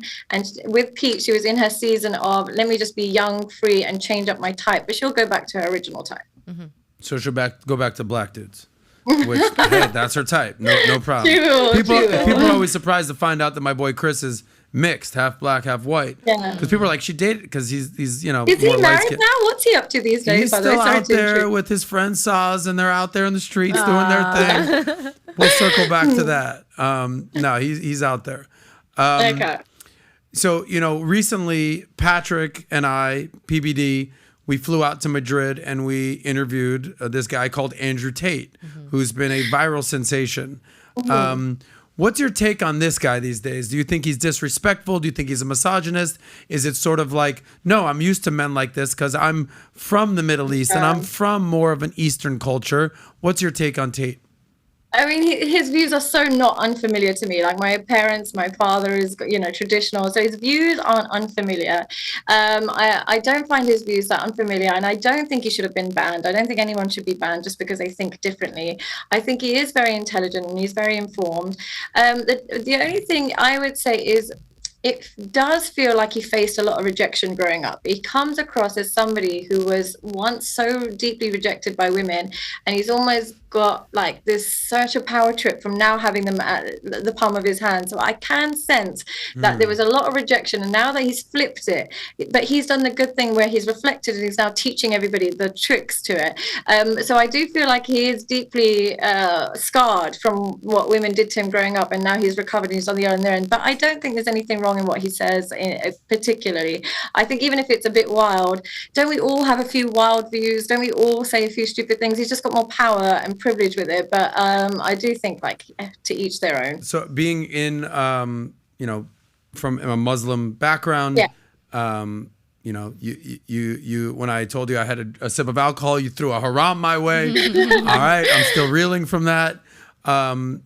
Tate has sort of been infused in that world. He's been in Eastern Europe and has Middle Eastern influence of some capacity. You're saying that you're used to men like this. This is how men like that in that region of the world almost operate and think. So it's not uncommon to you.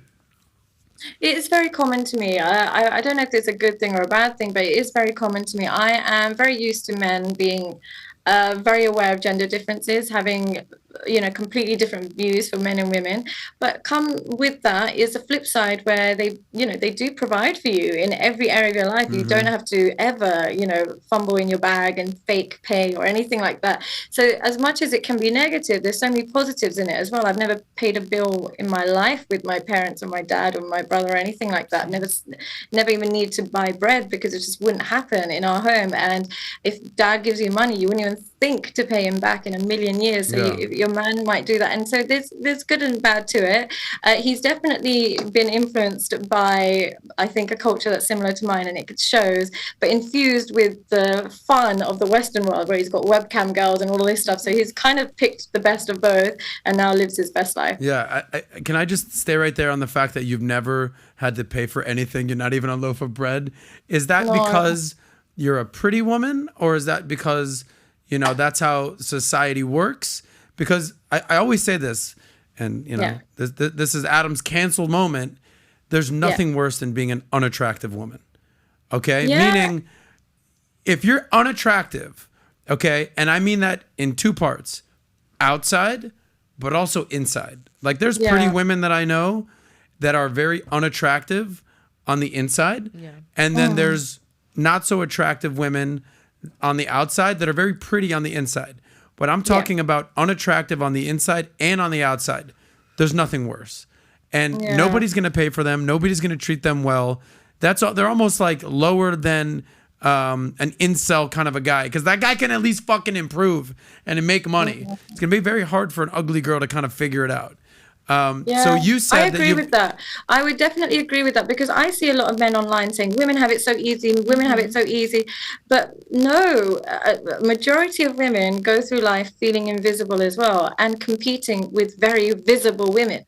And there's nothing they can do about it. So I would say that it's not that I think, you know, obviously I only know my own experience, and I can't really speak for anybody else, but I know if I was really overweight, for instance, or really underweight, or, you know, just it wasn't society's version of what may be somewhat attractive, my life would be very, very different. I wouldn't have this mentality where I'll go to all the nice restaurants and I don't have to worry about it, or I can go and take a year off work and I don't have to worry about it. I don't think I would have that mentality, if I'm being honest. So I just think that it's way harder being an unattractive girl, because then you're surrounded with incredibly attractive women all the time, and you're competing with them, especially on Instagram, whereas you don't see attractive men on Instagram. You don't really see that constant reminder that you can't compete as a man. But with women, you're reminded of it all the time. So I think that they have it far worse than men. So you agree with me. All right. We're on the same page here. All right. Last couple, and then we'll give you a goodbye. Possibly the biggest name in the news as far as relationships goes this past year has been Will Smith and Jada Pinkett Smith. Like, what the hell? Make some sense. Why wouldn't Will just say, look, you've emasculated me. You've slept with this other rapper, our son's friend. You know, you've basically caused me to embarrass myself and do actions that I wouldn't otherwise do. I used to be the coolest dude in the world, freaking Fresh Prince, bro. And, you know, and me and DJ Jazzy Jeff are doing our thing. I'm Men in Black, Independence Day, Wild West, the whole thing, everything. And now I'm like a shell of my former self. And I think that Jada has a role to play in this. What say you, Sadia? I would just imagine it's become such a strong trauma bond. And what trauma bond basically means is that you become attached to your abuser. The person that abuses you creates your own identity. So you believe that what they tell you is the truth, and how they value is your actual value. So what it comes across to me as, she's convinced him that all of her behavior is a result of his inadequacies, and he's not really man enough for her. And as a result, he feels like he's not man enough for anybody. And this safety in this chaos, there's comfort in the chaos that she's given him, rather than facing the real world and realizing he might think that he stands no chance with women because of the way she may have made him feel. If your partner cheats on you continuously, puts you down publicly, there's no way you're going to go into the dating world with confidence. So he's lost his confidence. He probably makes a lot of excuses for her in his mind, and he probably believes at some stage their relationship will go back to, or will become, something positive. So I think she's got a hold on him where he's genuinely traumatized, and he's almost completely unaware of his worth, because he's got so much worth, but he doesn't act like it at all. And that's where when I was talking about boundaries, you can be the best man in the world. If you've got no boundaries with a woman, this is how she'll treat you. The boundaries, ladies and gentlemen. He just has to say, no, Jada. This ain't happening. She'd be like, I love you again. Because, you know, there's rumors out there that she's still in love with Tupac. All right, last relationship that I want you to kind of, put on you've had it on the whole time, but now I really need you to put on your psychology hat, your psychiatrist hat, your doctorate hat, your diagnosis hat, put it all on. And I want to make sense of the richest man in the world. His name is Elon Musk. You probably have heard of this young man. Yeah. He's been married, divorced. He dated Amber Heard. He moved on from her. She did her whole thing with Johnny Depp, trial of the year, yada, yada, yada. His last relationship was with a singer called Grimes, who is a literal human alien, the things that she's done to her body. Now, Grimes, this musician out there, she left Elon Musk, the richest man in the world. I think she had one or two of his babies. And now she is dating a transgender person called Chelsea Manning, who was a former military service person here in the States that basically, had some trouble with the law, what have you. But she is transgender. So you're the richest man in the world. You can literally have any woman you want. You pick this woman, Grimes. You make her kind of dress up and act like an alien. You break up with her, and now she's dating a transgender man, person, woman. Yeah. Please make some sense of what the hell is happening in Elon Musk's mind. When you have that much money, you have access to every experience in the world, every single experience in the world. And so what men desire is novelty, something new. And when you can experience everything, it's really hard to find something new. And she probably experienced everything being with him. She probably experienced the world and now has endless memories and experience of pleasure and so on and so forth. When you've experienced everything, all you're going to look for is novelty. You're not going to look for better. You're not going to look for stable. You're not going to look for outdoing what you've already done. You're just going to look for different. And so they're both now going to be on a journey that I do not envy at all, because trying to find different when you've experienced everything just means weird. You're just going to look for weird. So they're both going to be looking for weirder and weirder as they age, unfortunately. Wow. I think you summed that up perfectly, because that's what I would basically describe the relationship as, just like going down the weird rabbit hole. Yeah. Wow. Okay. Sadia, here's my last question for you. I'm a fan. You're gorgeous. You're I'm smart. a huge fan. I'm a bigger fan. You're capable. Talk to the young men out there, or the man out there who's. Do you reveal your age? I know you never ask a woman her age. You're in your late 20s, early 30s. What are you? No, I'm in my 30s. I'm very much in my 30s. Well, you're looking good. Yeah. I think you would be an ideal wife. Okay, meaning looks, beauty. When I can behave. Yeah, if I can take this out. When I can behave. Yeah. We learned about boundaries. But I think that I mean this. Obviously, you're going to blush a little bit. I think you're attractive on the inside, on the outside. You have a career. You're not looking to compete with your man. There's a lot of attractive qualities about you. Talk to the men out there.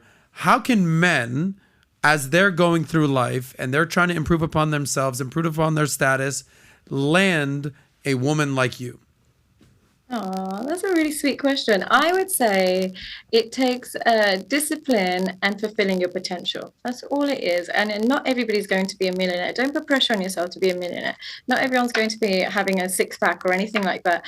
But what I find attractive is knowing that you're doing your best. So even if you are an Uber driver, but you've taken up 2 or 3 shifts because you'd want to make extra money and do this, that, and the other, that's fulfilling your potential.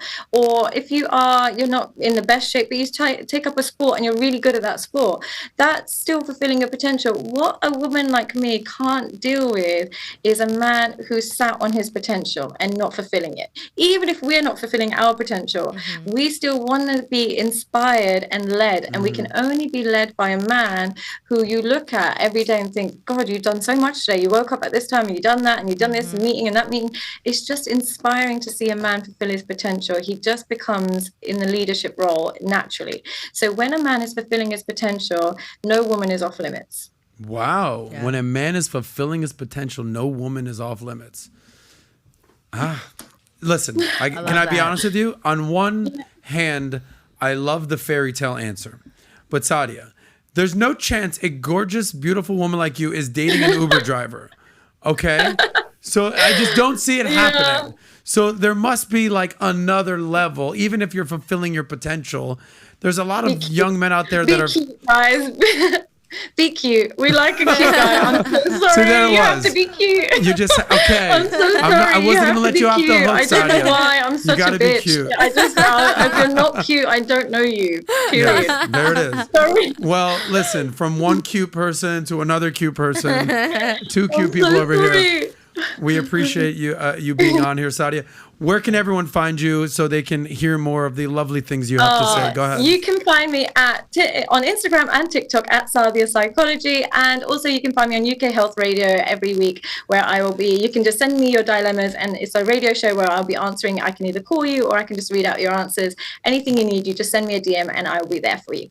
Love that. I love it. Sadia, we've really enjoyed having you on today. Thank you so much. You're even lovelier than I thank suspected. you. Yes. Camera hug. Camera hug. Let's bring it in there. I love that. All right. I have to come to the studio next time. Yes, I'll make something happen. I'll make sure I come in Anytime at you some want to point. come to Miami, You're welcome. we'll welcome you with open arms.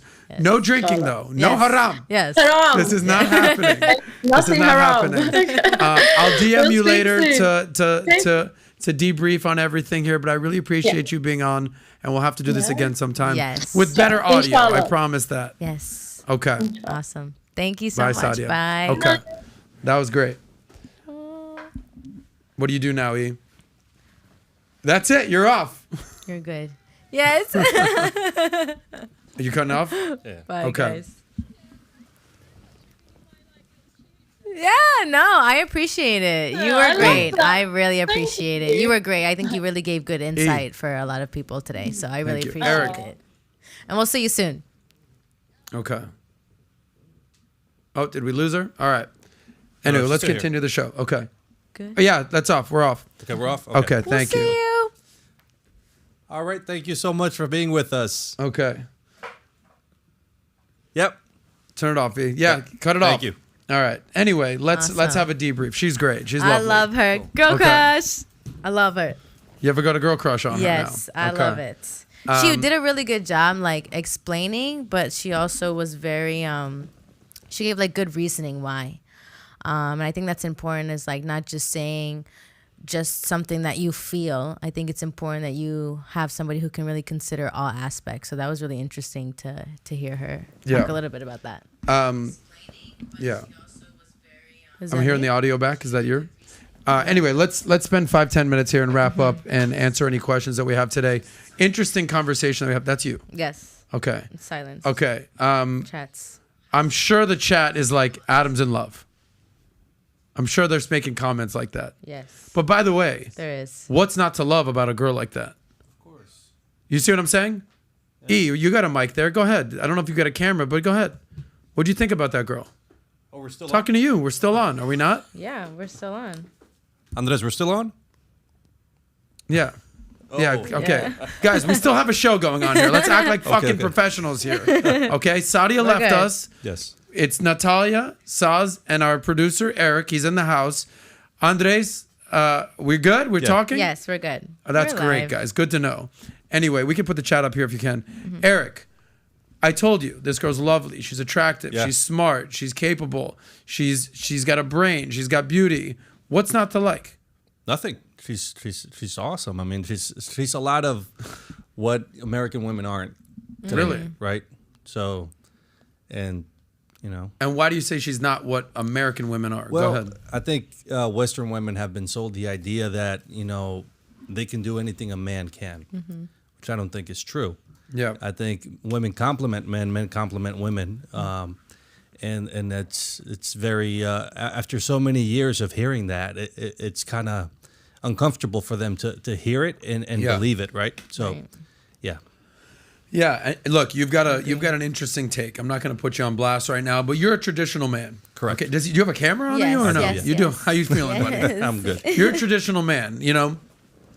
One of the things that I've learned since doing this show, because look, let me just back up for a second. If this is your first time watching this or first time listening here, if you're a long time listener, former nightlife guy, South Beach guy, I've partied, but and you're in your early 20s, you're not making money. You're not really, you're making connections, but you're not making major moves. You're just kind of going through the motions. Got into finance, got into the money, understanding how money works, made my money.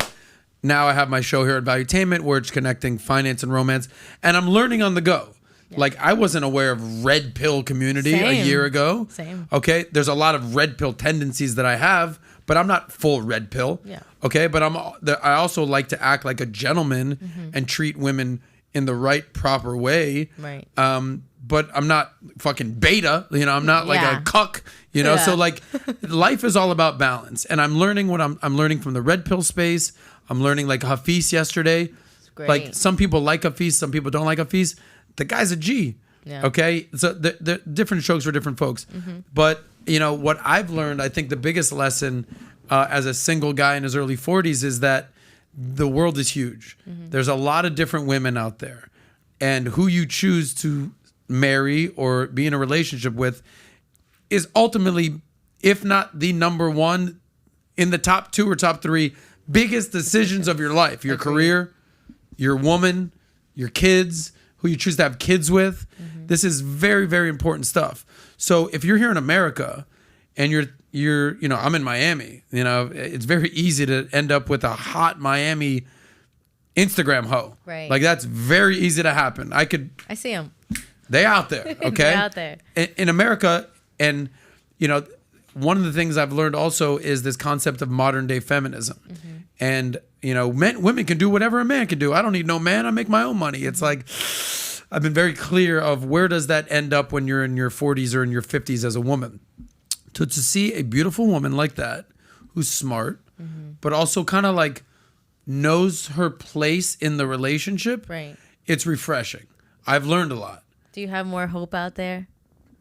Hey, listen, I'm a very positive person. Good. What do you mean? Hope as far as like There's other women out there like that who are single. Yes. And you're able to catch one. Yeah. Listen, you know, the Jewish thing and the Muslim thing might not coincide, but as far as like looks and, you know, knowing a role, like how she said she doesn't have to pay for anything. Yeah. But It's she like- said that with her family, like, because Yeah. that also sets a standard. Like, I agree, because whenever I go home with my family, I don't pay for anything. I don't pay for food, for drink. Yeah. I don't pay for anything. Gas, they fill my tank up. Like, and it becomes like, and then she said, like, when your dad gives you the card, you don't think twice to pay him back. Like, it's kind of like the dad is establishing the role of a man in a household. Yeah. So it's a really good like example, so that now when a woman looks for her significant other, she kind of has like the standard of what she's looking for because of how she was raised, you know? I agree to an extent because, you know, the dad and the credit card and the buying things. I'm talking about when you get married. Now, when Yeah. you're dating and stuff, okay, yeah. I mean, women have to work today because they have to pay their bills. I don't Right. even think they really want to. But I do, I think once you're married, then that will come to a point where that role becomes the role. Maybe not while you're dating, sure. But I think it does get to that point. But the dad, okay, I hear what you're saying. The dad paying for things in a family, that's because there's unconditional love there. That's your child. Of course you're gonna do whatever you gotta do. Right. Your man paying for things, that is not unconditional. There are obligations on both sides. Okay, like that's a transactional relationship. Like if he's gonna take care of her and pay for her, and she doesn't have to come out of pocket for anything. And I'm not talking about Sadia, but just a woman in general. There's gonna be some things that you need to do as a woman. Whether that's sexual, whether that's around the house, whether that's helping him in some capacity, like there's a transactional relationship right there. It's for sure. It's not the same, is what I'm saying. Yeah, you know, in Latin culture is very, very common, and this is how I grew up. Women are treated like that; they don't pay for anything. Yeah. So it's not, and the parents give everything to the women, but they also are, taught to serve the men. So like they're cooking, they're serving their brothers, they're serving the dad, they're cleaning the house. Yep. And then the boys, they're taught to, go and do the hard labor. And so I think it's teaching the women that, they're supposed to be provided for, but they're supposed to serve their eventual, husband. Yeah. So Yeah. that's kind of like the mindset But behind it. women today, when they hear the word serve, I'm not a woman, I don't know, but I've spent time with a lot of women. Yeah. If they hear the word serve, triggered. Yes. What do you mean serve my man? Yeah. I ain't serving shit. Well, I think What are it's you talking also. about? I think it also comes from like. I think a girl's reaction, if she was to react like that, I think immediately you can like, okay, she's not ready to move into a serious relationship. Because I would assume when you pick somebody to be with, essentially you have to serve that individual. I mean, as a girl, I think if I pick a man, I'm gonna serve this man and he's gonna give me something in return. Like that's like transactional, like you Yes. said. Maybe it's not like money, like I'm gonna give you money, you give me money. It's more like I'll do a deed and you'll take care of me in a sense. But I don't think there's anything wrong with that. Yeah, I think it's few things that are on my mind other than the whiskey that I've been drinking. Number one, as a man, it is your duty to improve. Because if you want to get a girl like that, like people are probably like, Adam's in love with this girl. Like, I'm not in love with her per se. The concept of her, beautiful, feminine, attractive, knows her place, willing to serve her man. That's a very attractive thing. But in order to get a woman like that, dude, you got to be on your A game. That's why I wouldn't let her off the hook. Like, you could be an Uber driver and you can no. Like, let's not give these guys false hopes. You need to improve in all aspects of life, financially, physically, mentally, emotionally. You got to get better, faster, stronger, wealthier, cooler, sexier, hotter, all that. Like, men need to improve. And if you do, and if you play your cards right and you hold out long enough, you can end up with a wife like that. But you have to be very intentional. That's one thing that I've learned here is that like, you can find who you want in life, but you have to be very clear in what you want. Like, you're very clear in what you want. Right. That's one thing I know about E over here. He's very fucking clear. He ain't playing no games, okay? I'm a little bit more like, well, I could do this, I could do this, I could be with this. I'm more mendable. You need to get clear. Very clear, exactly. Well, growing up is hard to do. E, how did you get so much clarity in what you wanted? Is it because of how you were raised? Traditional Latino values? Relationships you were in? Yeah, no, I think the way I was raised, the culture I was raised in had a big, part of it. And I think also experience. I don't think I've always known 100%. I think I was maybe, it went from 60 to 70 to 80. I think right now I'm like 85, and I'm still kind of figuring things out. But the big pieces, I kind of already, feel like I got figured out. But when you said, women serve, what do you mean serve? They don't feel like that when we say, and we provide. They don't feel offended when we say, and I take the whole burden of the financial, of the household. So, well, that's why the whole knock is that women want a traditional man, but they don't want to be traditional. Right.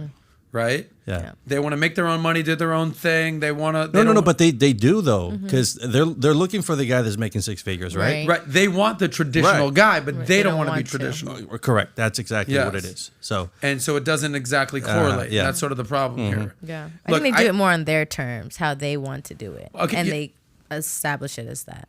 I'm very open about this. Like, I try to give advice to guys because I'm a guy. All right. I'm a dude. I'm a bro. Like, I try to give guys advice, especially it comes from a place of like a big brother mentality. Like, here's what I wish like a big brother would have told me. And a lot of it comes from a wealth, status, improving upon yourself. And then from there, everything that kind of comes with that, with your personality, with your humor, with your looks. But like having status, wealth is paramount to being a man. Like she said it herself. Like, she needs a guy to basically be the provider, like a psychologist right here. But I try not to give women advice. I'm not a woman. I don't know how women think. Right. So Natalya, as a woman, like you've been in a million of these conversations at this point. You've done a lot of observing, a lot of weighing in. Where do you what advice would you give to women, like 25-year-old women watching this, who are kind of working on their career, kind of dating, kind of figuring it out? What advice would you give to women? Advice I would give to women who are in my area. In your age bracket. In my age bracket, I would say figure out if you do want to have a family and kids or if you want to go the career route. I think it's important that you clarify that like now because that's gonna determine how you move forward. Because if you say, I want family and kids, but you're going to go take a new job opportunity that's going to require you to work all of your hours throughout the day and possibly a little bit overnight, that's going to affect you finding somebody, having time to find somebody to have those kids and family. And then the next part in that is like, have the courage to make the decision.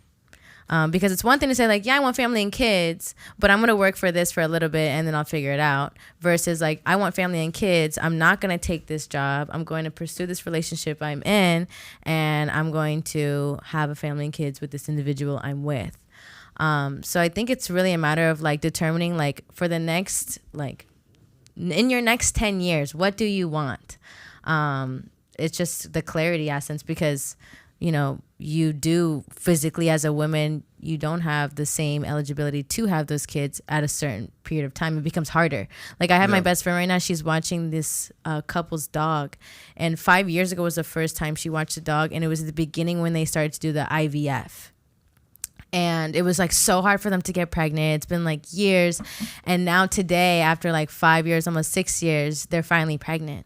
And I can only imagine the stress and all of those things that came with on her end, on the husband's end. Like, I'm sure that takes a toll on the relationship. You know, like I'm sure the guy's like, man, like this girl's not able to, in a way, maybe he's not saying that, but like, I'm sure it hurts the guy too if they're trying so hard. They're spending all this money and traveling and stuff like that. So put yourself in the best position to get the dream life that you're looking for. And don't be in your whole phase while doing it. Don't be. Yeah. What percentage of women who are 25, let's say, we'll say, want to be married, kids, versus no, I want to go after this career? I think today, maybe like, I would like to think maybe like 35-40% of women will vocally say it. Say now, what? Like, I want to have kids and get married. Like, that's what I want. That's like a dream of mine. I aspire for that. Now, I think like low-key, almost all women want that, but they may not want to say that because maybe they find right now in their life, because they don't have a significant other and they can't see their future right now with a significant other, they may say, yeah, I have that, but my career is more important.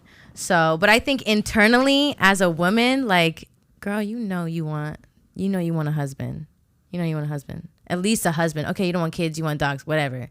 But you at least know you want a significant other. Like, so that's why, like, I see like a lot of these, like, look at Madonna. Look at her, you know, like she's at a point where 20-year-olds. Yeah, but she's at a point where she's just like doing whatever, you know, like she's already made her money. She's already made her, you know, so it's like she's like been through it all. Like your average woman, we don't live the life of Madonna. So it's like some people may see her and like, oh, you know, she's living free and I just want to be free like her. And it's like, yeah, but she's already been through the whole like, you know, husband and etc. lifestyle, money. So you can't really like compare yourself to someone like that. Or even like Kim, you know, you can't compare your life to someone like that because in reality, you still have to go to work. You still have to go find a husband, you know, and men really, they're not going to want to be with you if you're a hoe. So, well, question for you, Adam. Sure, buddy. You don't want a girl in her hoe phase, right? Like that's not something you're interested in. And when it comes to a real relationship, that's not attractive to a guy. No, that you would agree with that. Correct. Now, would you agree that a guy's interested in a girl that's been in a hoe phase? If you know she was. She's no longer there, but she was. Maybe she like hooked up with a few of your friends. Would you marry that girl? Friends? No. Maybe like friends of friends of friends. No. Okay. But if I meet a girl, right, and she checks a lot of boxes, okay, like all the boxes that I'm looking for, and it turns out that she's been with other dudes before. Of course, no. We're talking about the hoe phase. Yeah. Let's be real. But what do you define as hoe phase? What do you define as hoe phase? What do you define? Yeah, you know what that means. Yeah, she slept around a little bit. She was a like lot you. Of it. No, you're not going to be like a guy. Listen, she's had her hoe phase throughout Miami. You haven't seen her. Oh no, how about this? She's had her hoe phase in another city, and was banging all of them, the top guys of all the clubs. But you didn't know. Correct. It's not attractive to a guy. No. So you're talking about, you know, you don't give advice to women. You got to understand something. Go ahead. You got to understand something, E, because you and I are not the same. Right. Like you're a very like. But you're slowly coming to this. Growing up, bro. I'm on the other side of fucking 40 now. But it is. listen, for a guy to be a hoe, or for a guy, I'm not even It's saying not a the hoe. same. It's not the same. No, Yeah. a guy to be with a lot of women. Right.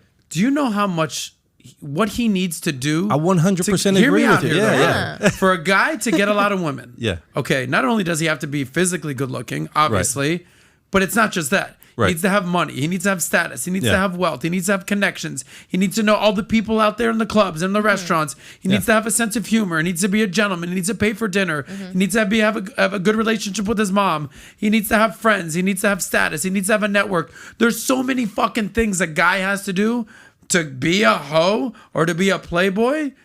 It's so much harder for a guy to get a lot of women. For a woman, you just got to put on some high heels, put on a little mini skirt, step out the door. There's going to be some dude that will bang you. Okay? Right. It is not even the same. It's not even in the same league. So the point I'm trying to make is you're talking about you don't give advice to women, but I think you could.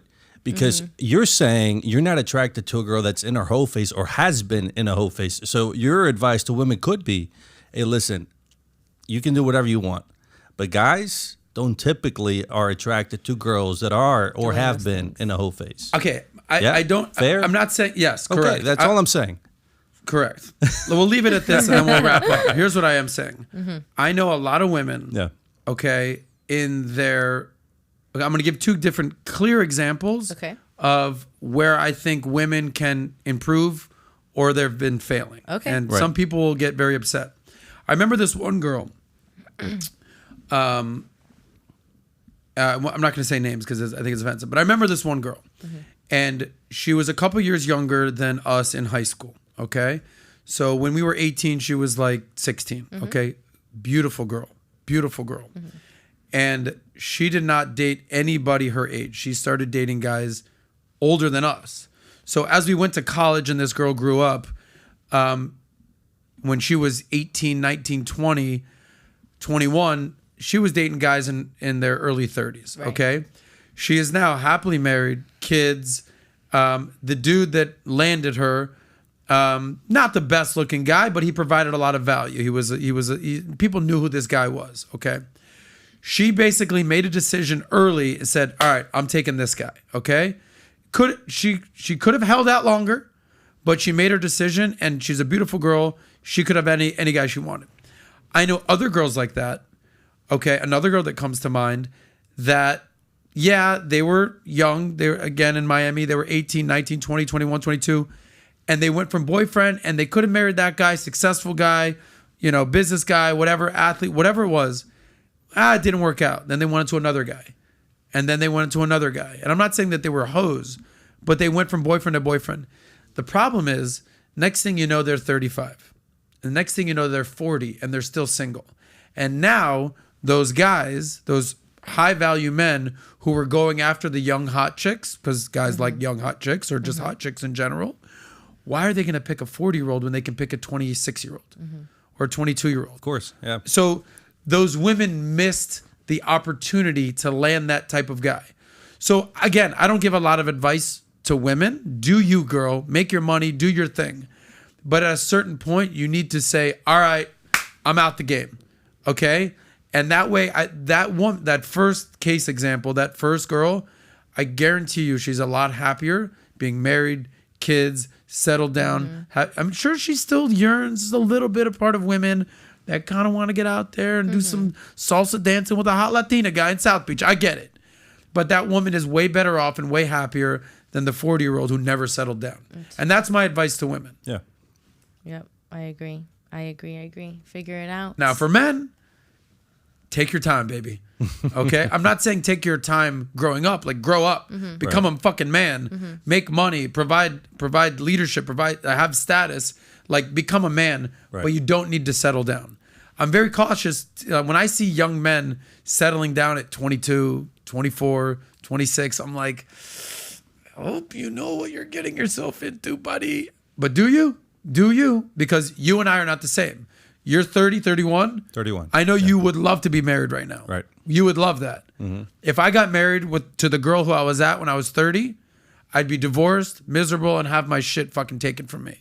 I'm just letting you know. Right. Because I needed to get some stuff out of my system. Right. So when I eventually settle down and get married, in my early 40s, early mid 40s, whatever, early 50s, early say whatever, I will have everything out of the system for the most part and say, all right, now it's time for me to be a grown up.